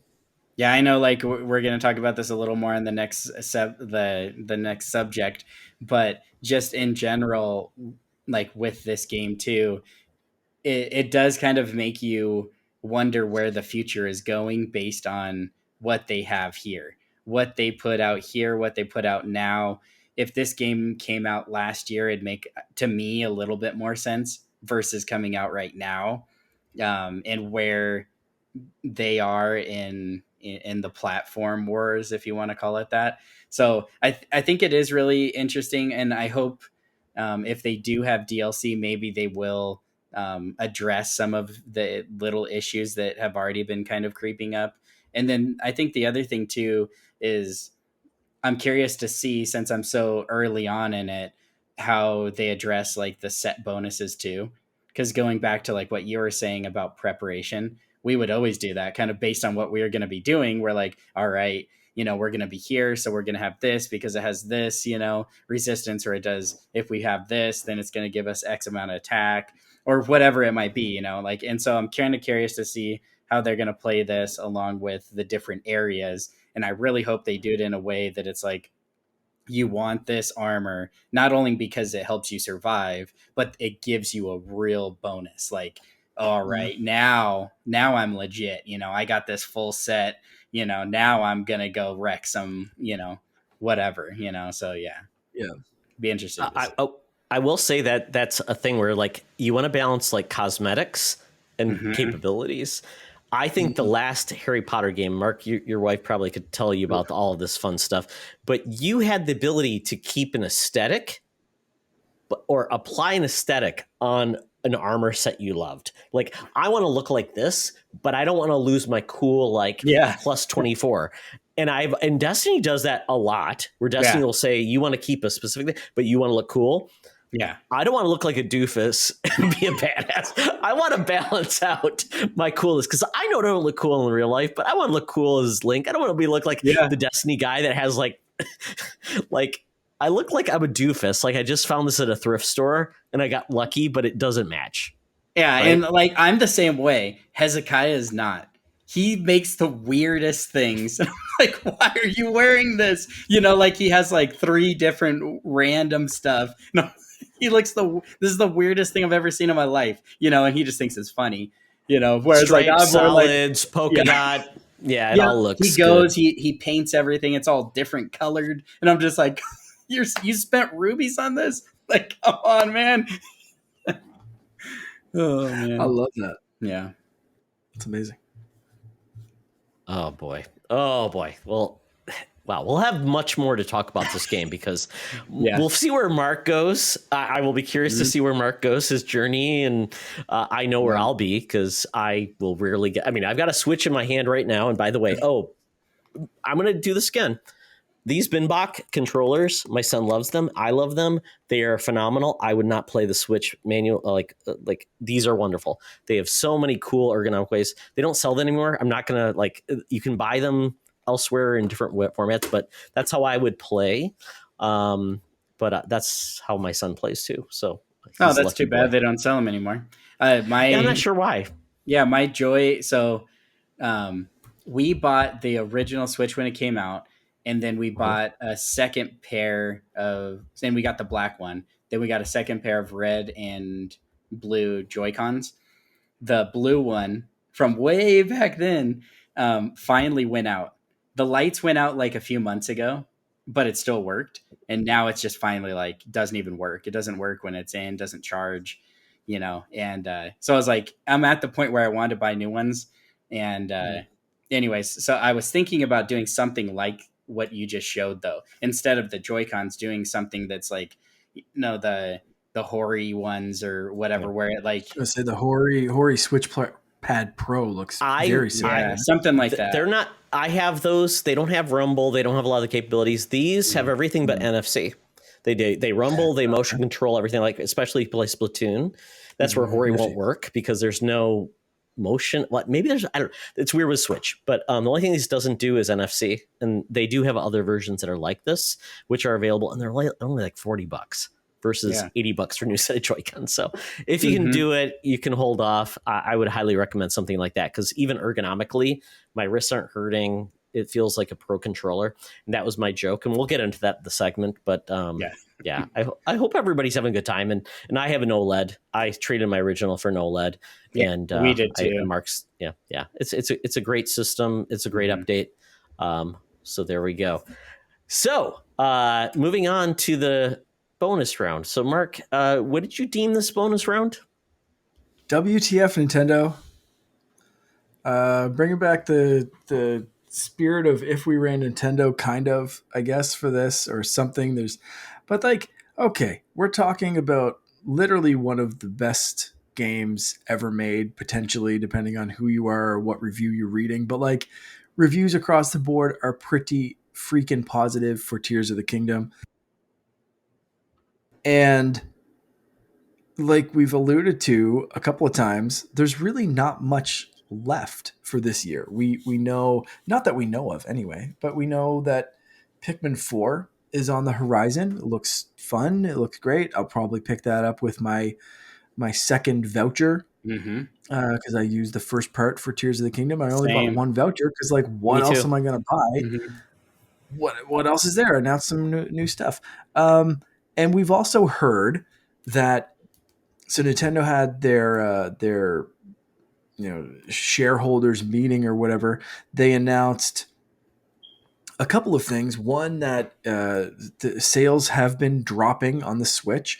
Now they have kind of come back and said that sales at this time in a life cycle are still impressive and they're in unprecedented territory because there's still demand for the current model, which also means we're not seeing a price drop. So no price drop, no new model on the horizon. This seems like a kind of swan song for the Switch, Tears of the Kingdom. So I kind of wanted to ask what your thoughts are on the current state of Nintendo. The fact that we will definitely, they have come out and straight up said, and it's been corroborated by, I think Bloomberg had like the big one, like we're not seeing a new console, at least in this fiscal year, which means the earliest they're going to launch a new console is like April of 2024. And that if they pulled like we said not in this fiscal year, but here's day one of next fiscal year. And here's Switch. Mark, they said it's not in their numbers. That's the only thing. Not in their numbers. So meaning they're not, because if they put something huge in their numbers, that would tip off everybody. It's like, we're launching something, because why would you put all that number? What's big? Is it a big game or new hardware? So as of right now, they're saying this was at their year end, and they do a fiscal year like my company does fiscal year. It's May to June or whatever. So, and it's funny because Switch is the first system that has ever sold over 1 billion pieces of software. The DS has sold more hardware units, but they only got to 948. So that's impressive. The Wii only got to 921 million units of software. So it's impressive. Wow. And they are going to sell more consoles because of Zelda, but they're not going to sell more than they did when it was COVID going on, things like that. It's the progression. They said they've never sold this many systems in the life cycle of a plant. And that's totally true because they peaked and then it was just the death knell until something else came out. So it's impressive numbers for sure. But and I think we talked about this, they launched all of their major titles: Mario Kart, Smash, Pikmin, Pokemon, what else? 2 Splatoons, a big Mario 3D game. So the question becomes, as a company, do you put another big bangers out on hardware? You can only sell so many more hardware units because there's already some out in the wild. Or do you hold those to make sure you have a steady stream of software like the Switch did? The Switch was an impressive launch because not only launched with a Zelda, which I don't remember the last Nintendo hardware that sold with such a strong title, But then it was Mario Kart like 3 months later, then Splatoon. I mean, they had a fantastic first year, and every year they've had, I mean, Xbox would love to have the first party launches every year that Nintendo has had. Xbox sometimes struggles to have one big first party, but Nintendo typically has 3 to 4 to 5 to 6 to 7 to 8 a year. Yep. Mm-hmm. That's crazy. Yeah. So there's right now, as it stands, like right now today, there's not a ton to complain about as a Switch owner. But looking into the future, I kind of want to pose a couple of questions. One, when do you realistically think we'll be getting a new console? Is it like April and they'll pull the aha kind of thing? Or is it even like, are they going to try to push this further down? And two, what do you think that console is going to look like? The reason I ask that, and we kind of talked about this before we started recording, but I'll fill everyone listening in. My thinking, if I ran Nintendo, I would have the Switch 2 or Switch Pro or whatever you want to call it. Like, it's got to be spec'd out by now. Yeah. You have to, if it was a simple upgrade of the Switch, and that's kind of what we've all been thinking for years, they're going to 3DS this. They're not going to, keep doing weird gimmicks. Yeah. It's just going to be like the DS to the DSi to the 3DS to the 3DS XL to the new 3DS. Like it was, you know what I mean? Like they kept iterating the hardware, making it a bit faster and this and that here and there. But like they didn't really change the form factor, even from the original DS to the new 3DS. Like that form factor was kind of there. And I kind of thought Switch would be the same, right? Like I thought this was going to be like 20 years of this same kind of like general hybrid design of like a tablet that you could dock and just kind of keep upgrading the internals. Is that the case? Like, do you guys think that's the case? They've said we want to surprise and delight with the next console, but that's really all they've said. Is Nintendo going to do something wacky? Oh God, I hope get not.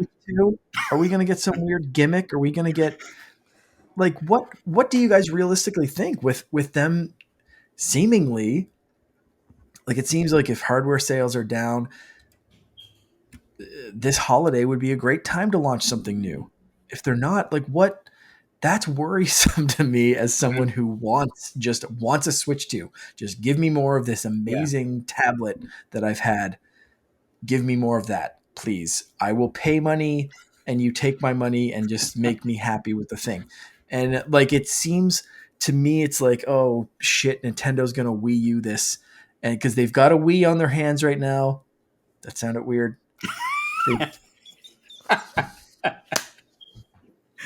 Yeah. But you know what? Okay, so Nintendo's like they've got this big success like the Wii was, and then they did a weird thing with the Wii U, and the Switch is their next, like that's their big success. Are they gonna do are they gonna let it Wii U itself? Yeah, I see what you're saying, but I will kind of say they actually did do a Wii U, a Wii to a Wii U with the OLED. Like in a way, Okay, all right. you know what I'm saying? Like they changed it and they did something a little bit better. They didn't go crazy because when they went crazy last time from the Wii to the Wii U, it failed. So I think that's why it was so subdued. And Okay. I'm super happy with going from the Switch to the Switch OLED. Was it everything I've ever dreamed of? No, but I think it was a good like 0.5 Switch 0.5, right? Like I think it was good enough for what they did at the time. Another thing, since you guys were talking about Breath of the Wild, is Breath of the Wild also came out on the Wii U. So that's something I was thinking about from the very beginning when people were talking about Tears of the Kingdom. I was like, okay, is a new console coming then? Is it going to be like last Zelda where it launches on the Switch, but the best place to play it on is the new console that they're going to tell you about later? It makes sense, like you were saying, based on a business perspective, to not tell people about your new console as long as possible because you don't want to stifle sales. Now you also have the game that just launched, the special edition, right? That just launched. the new controller that just launched. Like some of these things, you definitely want as much Right. sales as possible. You know, it's Nintendo; they're going to milk it. But it really changes things if the next console is different enough that you can't use Switch like cartridges. If you can't, if it's not backwards compatible, the next one, then that's where I feel like it's gonna. Oh, that's gonna change everything. If it's a completely Yeah. new console that there's no backwards compatibility and they tried something really crazy out there, and that's what kind of worries me versus what you're saying. You were saying the other option is where you get a Switch on steroids and you get the same style but an even better screen, better battery life.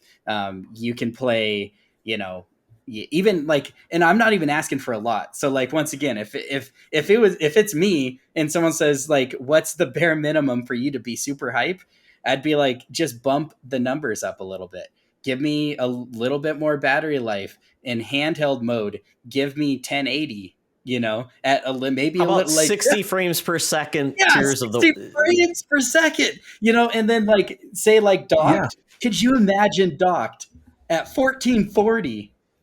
You know what I mean? Just like SSD instant load times? yeah, and Yeah. it's not even that like I'm not asking for a lot here. I mean, you have Yeah. a PlayStation 5 literally right here. You got an Xbox sitting right here. Like it's not a lot to ask. You have some of Mhm. these new ones like maybe the Logitech one isn't so good of a comparison, but like the Steam Deck or the new one from Asus, right? The Rogue Like Ally. Yeah. yeah, the Yeah. Rogue Ally. Like it's a fat boy, right? So I mean, that's something to think But it about. also plays Game Pass. It also plays the library of Yeah. that system is bigger than any other system in the world because it plays Steam. Yeah. Yeah. So like some of those things I know Nintendo has to be thinking about. They are also Nintendo and they're going to do whatever they want, but they have to have people sitting in the room thinking like, "Hey, we made something so amazing. People are copying us." Right? So like now Right. what are we going to offer next that is going to be industry changing where some of the other people are saying, "Oh, Nintendo did that and look how great they're doing. We need to maybe try to Mhm. implement something similar," right? So I don't know. It's really hard to say, but I really feel like next year is going to be the launch and the ultimate sales and success of Tears of the Kingdom. I feel like is also going to be intertwined with if it's available on the new console. Because just like Mhm. this one, they have the sales of the Wii U on Breath of the Wild and on the Switch. So like when you look at the numbers, you're like, whoa, that is a lot. Well, there was also two consoles that had it. And Yeah. like you were saying, it was basically, if you want to call it, a launch title, right? Because it was available at launch, although it was on the previous generation as well. So, since it's such a huge epic game, that Mhm. that does play something. Now, the other thing is, I think Nintendo might be showing their cards a little bit with a $70 Tears of the Kingdom game. Mm. Them throwing out a $70 game may be telling us that that's what you need to be expecting with at least the next console. I mean, Yeah. is Pikmin going to be 70? I don't know. Yeah. I don't. Metroid Prime Remaster was 40. So Yes. they said they were not going to be, that was not going to be, it would depend on the software, which I Yeah. appreciate that. I do like Um, that. That was something that yeah. intrigued me, like coming from like Nintendo themselves. I would love that if more like if Xbox or PlayStation did a little bit more similar. Now I know there's like Miles Morales, but I mean that was kind of like whatever you want to call it. But Well, I Skyward mean, Sword, they charge 60, and mhm. when people look at Metroid Prime Remaster, people are like, that looks like a remake. And Yeah, Skyward Sword still looked like a Wii game yeah, with a it's true. little bit of Yeah, high HD textures. Yeah, so right. it was So interesting mix. So yeah, here's a question, and not to cut you off, but I mean, when you talk about Nintendo always saying they want to delight their customers, always doing something different doesn't always result in delighting their customers. The yeah, Wii that's true. U, if it was all about software, the Wii would have been a success. The hardware got in the way. They charged $350. They got in the way. They took away affordability. And they also said, we have a confusing message. But still, if the software was king, then it would have sold better. Software only goes so far. So I'm wondering, is the things that were unique about the Switch in regards to like the weird things, IR sensor, HD rumble, the Joy-Cons, I don't think those played in the success of the Switch. It was great software and play how you want to play. Yes. I don't know if you have to do anything more than that. Has PlayStation ever said, we're going to completely change the game except for not making backwards compatible? PlayStation has been probably the most successful because they said, you can keep playing your games or you get more of the same, but we're going to give you more capabilities to play those games a different way. Like PlayStation 4, wildly successful. And they said, yeah, we're going to do backwards compatible because, or PlayStation 5 backwards compatible because guess what? You want to play your old games. That delights you. Taking away your library doesn't. I would not be delighted. I'll tell you taking away now. You mentioned it earlier, 1 billion pieces of software from if they hit their 15 million units sold this year, which they said might be a little bit of a stretch. So let's pretend that they do that. They're hitting 140 to 141 million Switch owners with over 1 billion pieces of software that they're going to potentially piss off if they don't make this thing backwards compatible. Then close a library, an online game like you just had with the 3DS and said, by the way, we're closing your store and you can't buy those games again. At the cost of where they are and multiple, and let's be honest, people own multiple Switches. They don't own multiple PS5s or multiple. You don't. So it's more expensive to be a Switch family because you don't have a subscription service that you can play your latest and greatest Xbox games. You can with whatever once they unleash the Xbox Family Plan. But I mean, to your point, you said, I'm not spending $70 for 2 copies. Mark, you have 2 copies, I assume, in your household. I mean, they're making more per household than any other So I think that would delight people. Hey, they used to have the classics line, the selects line, where when a Nintendo property got so far, they would make it affordable. Nintendo is no longer a value play for families. It is expensive. It is essentially more expensive than getting an Xbox Series S and getting Game Pass. Yeah. You have more games and you can play it. So I'm hoping Nintendo doesn't destroy everything they've built just because they want to start from scratch. And their CEO said, we've never had to do this before. And they haven't, because they've never been in a position where they had to worry about how you transition. They've got an online service now. They've got digital libraries. And how they go forward is going to be very important. But I mean, they are now concentrating all of their software on one platform. If they screw that up and said, we're going to develop for the old Switch and a new system at the same time, you think that's going to be a great software launch? It's not. But you can continue to support and make things backwards compatible for the old Switch. Just make it 30 frames per second, whatever. It's good enough, just like PlayStation 4 games are still coming out. Xbox One games are still coming out. I mean, Hogwarts Legacy just came out on the old platforms, and those look pretty decent. Not great, but yeah. So I'm hoping till November on Switch, though, right?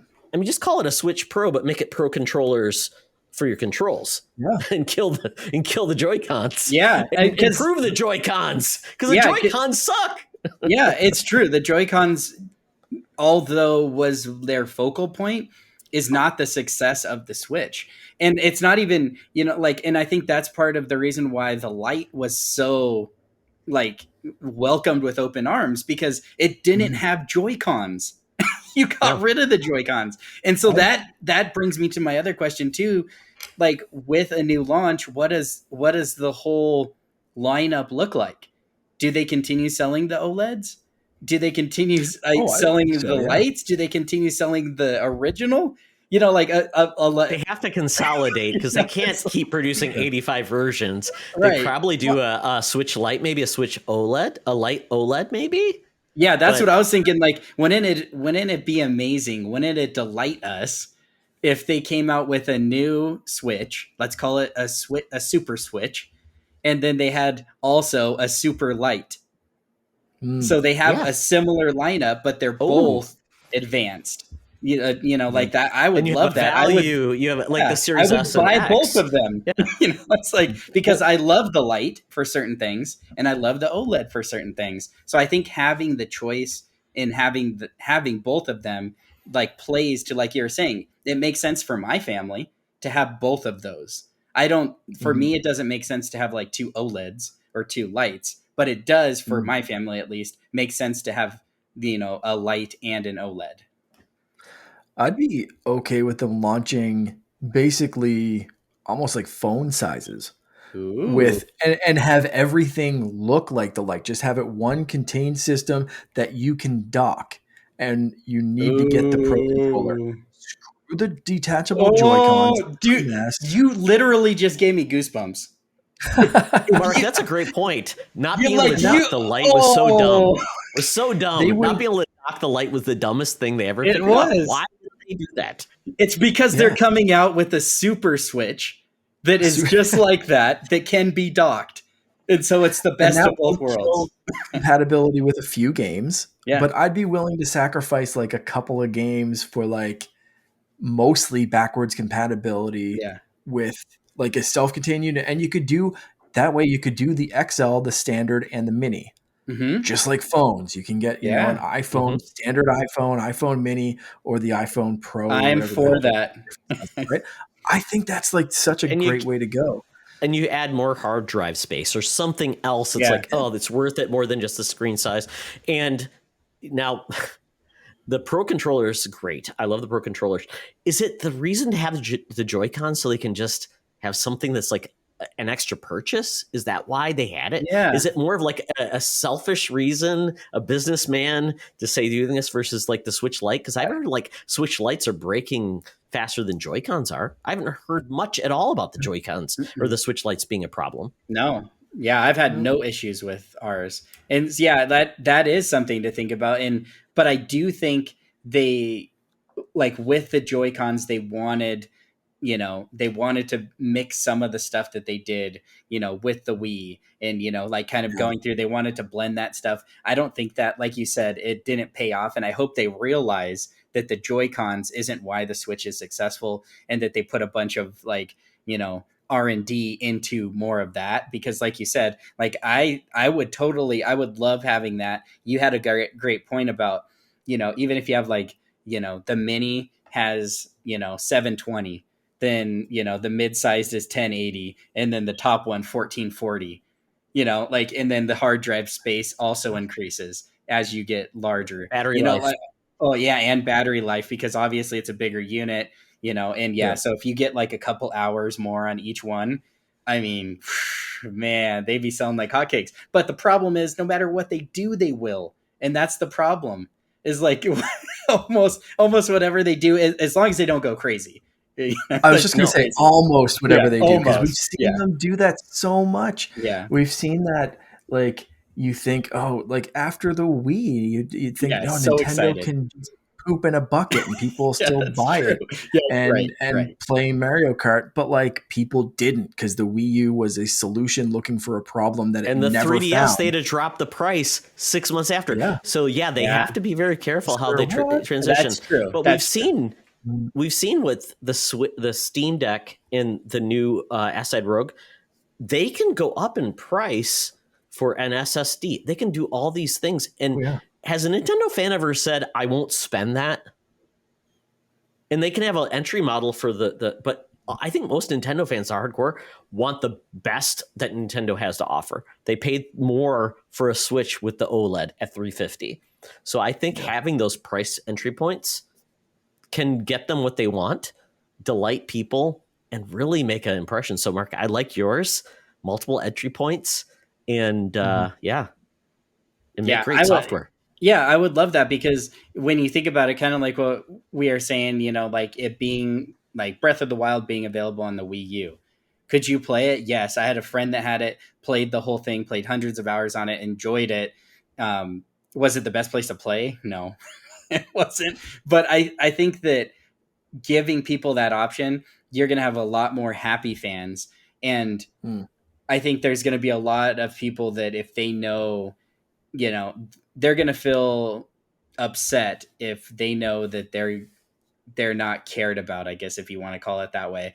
But if they can do it in a way like PlayStation, where they're saying, we're going to care for you, we're going to spend time and energy, that everything you have in your investment is still valid, it's still worth it. Because let's say you buy one holiday season, and the new one comes out in April, they won't necessarily be very happy that they just spent this money and now the new one's very similarly priced, right? Mm-hmm. And way better.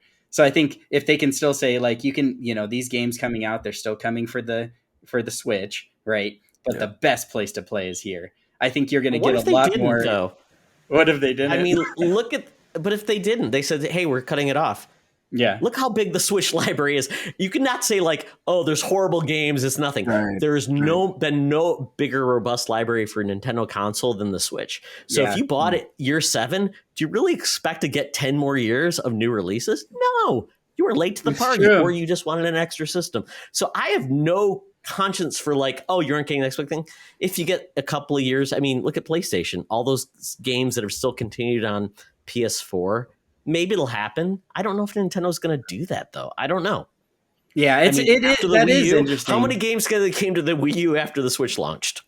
That's true. But I will say, though, everyone who just got the special edition OLED right now, if a new one does come out, that still is a pretty close time to I be think the like, people that bought those own a couple Switches already. I don't think Yeah. it's like new entries. I think those people are knowing what they're doing. They own like 5 3DSs. They own those. Nintendo tell fans you, that though- are buying a Switch now. Yeah. I will tell you, though.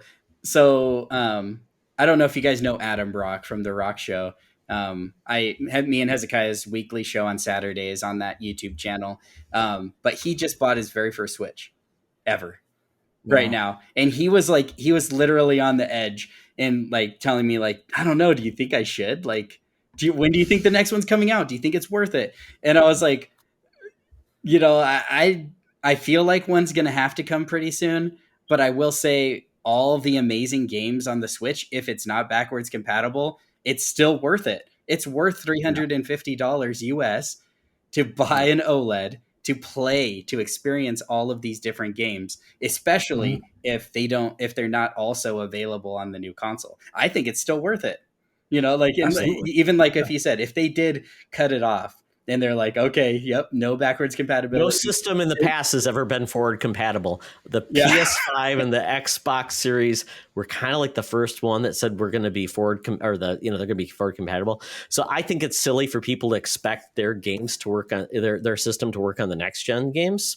And you have 7 years worth of releases that you can enjoy. I have little sympathy for people that jump in, because it's the cheapest way to jump in anyways, because they can buy all these games at a huge discount. And not so much with Nintendo, when I bought my Switch Day one. I was like, some stuff still full price, but that's true. And that's what I think is the crazy thing with Nintendo too, is, like you said earlier, there hasn't been a price drop on consoles, right? So these consoles are still they did the Lite, so that in that way there was a price drop that they offered a lower price entry, but they also had lower entry increase. They also had a price increase, which only the Xbox One X, I think. Well, that got them to price. I think the OLED is actually the only price increase. Well, PS5.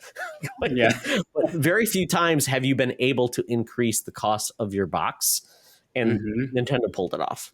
Yeah, and I think games-wise, why I was super excited when I got a PlayStation 5 for the exact reason you were just saying. I was like, I can get some amazing games over all the years that this PlayStation's been out for dirt cheap. I can get them at a garage sale for nothing. I can go to GameStop and get them for, a 70% off, right? Whereas Nintendo, it's like, oh, do you want the Mario Kart 8? Unless there's a sale going on a third party, it's full price. You want Odyssey, full price, unless there's a sale somewhere else. Right. So like if you're going to buy it digitally, full price, so like that's the only thing about Nintendo too, is like, you got to realize when you're jumping in, you're still paying full price for a lot of the first party games, Nintendo wise. There's going to be some like Rabbids, Mario plus Rabbids, those ones go on sale. But like Splatoon and things, some of those bigger ones, even the Donkey Kong tropical freeze, like that one, like you got to find it like maybe like on certain deals, like at a Walmart or something like that. Otherwise, like if you buy it from Nintendo, it's gonna still be like full price, so like I think that's one thing with it is like, you don't get the benefits as like Xbox or PlayStation, where you can get a very discounted physical copy of a game, because it's 6 months old. It's still full price. Well, they'll probably change the cart size, right? So it works like they did on 3DS to DS. They change the cart size or do something different. Hopefully that's what they'll do. So your old carts will work on the new Switch system or Nintendo system, and the new ones will only work on the new system. So they'll probably put like that's what I was hoping, like crick in it or something. So we'll see how that happens. I was like, that'd be awesome. Yeah, I will say like the final one I want to is it doesn't take long for a precedent to be made. Yeah.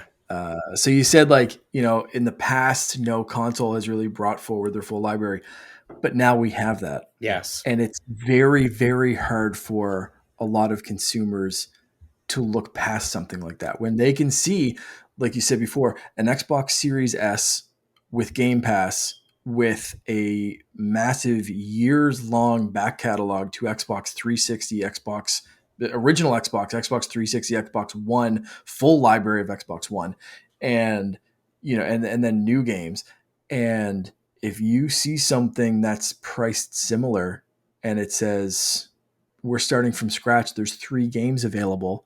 One of those is 1-2 Super Switch. Shoot. Mario like that Deluxe plus. Nobody wants that. It's a very tough. I will 100% agree. The precedent had not been set until it was, and now that it is like saying like, hey, guess what? You're buying a new phone, but none of your apps work. You have to start from scratch. Are you kidding me? I would switch to Android, and that's someone that just bought a new Apple Watch and loves my iPhone. And like, I would be like, okay, where can I go? Who's next? Because these guys are crazy. Yeah. It is a terribly quick precedent that people are going to get used to very, very, very quickly. So I think Nintendo has to really like be careful, and that's not one of their strong suits. Okay, so last question. So we'll see. Really quick, Mark. When does the next Nintendo console come out? Holiday 2024. Okay. Wow. That's like 18 months from now. Yep. Josiah, when does it come out? I think we're going to hear about it either the very end of this year, actual year, or the very beginning of next year, and it's going to launch spring. Ooh, okay, all right. I am jinxing you because I'm saying the same thing. I think they're going to announce it back into the year, fall, whatever, because they may have a game and they're going to be like, yeah, in that game, it's going to both be on Switch and whatever our console as well. And we're launching in March before our fiscal year. And here's now what we're going to sell of that console. So it's in our fiscal report. So we didn't lie. Bam. I like it. And it's going to be Mario Kart 9, maybe, hopefully. Right. Because that's a system seller, and they can put that in every Switch box and sell it forever, like 50 million copies. Oh, well. We are done. Mark needs to go to bed. He is a tired boy. Oh, my goodness. Hezekiah is in Great Wyoming, so he's like, so Josiah, you need to go to bed. Your son's asleep. Everybody needs to go to bed. No, they're actually waiting to go to McDonald's right now. Holy cow. It's 9 o'clock, but I promised them we're going to McDonald's. We're going to stay up super late tonight since it's our anniversary. And we're going to have a good time. McDonald's for your anniversary? You are a saint, man. Yep. Oh my goodness. Get them a McFlurry too to make it even better. Exactly. Excellent. So with that, tell everyone where they can find you around the interwebs. Okay. So on Twitter, I am Martinez mostly. It's a long story. I don't have mostly Martinez. I won't even go into that right now, but it's Martinez mostly. And then besides that, Hezekiah and I said earlier on the Rock Show on YouTube, we have a weekly show called My Next Gen Gaming. It's if you're in the US, it's in the afternoon times. We just play games. We chat with everybody in the chat, and it's kind of just like an open conversation type thing. During the week, we are on Kick actually now, live streaming almost 5-6 times a week sometimes, depending on if we can work it out. But yeah, that is Hezekiah's Toys and Games. Hezekiah's YouTube channel is the same name, Hezekiah's Toys and Games. We do unboxing videos and stuff like that. And yeah, that's where we're mostly going to be, is either in live on stream or making content for YouTube. So awesome. Seeing how happy your kid gets when anything happens is the most delightful thing. It is. It's great. Whether it's a new controller, a game, a thing, like it is my favorite to see. Like, there's so many crusty old dudes talking about video games and being like, I don't like this because it doesn't run at this, and it's kind of, and it's like, Thanks, that's Mark. fine. I listen to a bunch of those shows. I'm part of one. It's fine. It's great. But seeing that just always makes my day. So it's amazing to see everyone listening. Just go subscribe and watch that, because it will make your day. I promise. Yes, I appreciate it. Hezekiah is a great kid. He's very exciting, and you guys do some great stuff. Thank you for being on again. Yeah, I appreciate you guys. Thank you for inviting me. Always a pleasure to be on. It's always great to share a screen with both of you guys. And both of you guys have amazing families. I love seeing, as a family man, I love seeing both of you guys sharing a little bit of your family life. You have beautiful wives and kids, and you guys do fun stuff. And I love seeing everybody smiling on your guys' pictures. And so I just had to throw that out there too, just because, I like seeing both of your guys' just family outings and stuff, because there's nothing more heartwarming than seeing a happy family. Absolutely. Thank you. Well, Mark, with that, and your crusty gamer speaking to you. All right, now tell me more. I wasn't just talking about you. You can find me and my crusty opinions everywhere. _Canardian. That's I've been not using Twitter as much, but I'm still floating around there. But Instagram for sure, and our Discord server. You can find me bopping around all of those places. Excellent. And you can find me at Toxtra, talking about video games, talking about the Vikings of potentially in the fall when we actually play football again, which should be fun, and Michigan State athletics. I love college football. So with that, and once again, just follow Secret Friends Unite. We do some great things out there. Mark's got some great content. He's going to be doing more. I know. I want to pressure you into doing more, because you do great things, and people want to see you and your wife do awesome things. And Charlie and I do a great comic book content for Patreon now, Spinner Rack, and we just recorded, we're going to record the next one, which is going to be a lot of fun as well. So that is it for our show. So just check out our stuff. And once again, thanks everybody for going on this voyage with us. It was long, we get it, but hopefully you enjoyed our discussions on Tears of the Kingdom and also the future of Nintendo. So with that, I want to say thank you all for joining us. And remember, folks, it's always better to game together. This podcast is part of the Secret Friends Unite podcasting network. Visit secretfriendsunite.com for more great shows, articles, news, reviews, and more. Secret Friends Unite podcasts are available on Apple, Google, Spotify, and other podcast services around the world. If you'd like to be part of the conversation, you can join us on Facebook or our new Discord server, or follow @SecretFriendsU on Twitter. Please subscribe to Secret Friends Unite on YouTube and visit our merch store at tpublic.com. Just search Secret Friends Unite. Thanks for listening.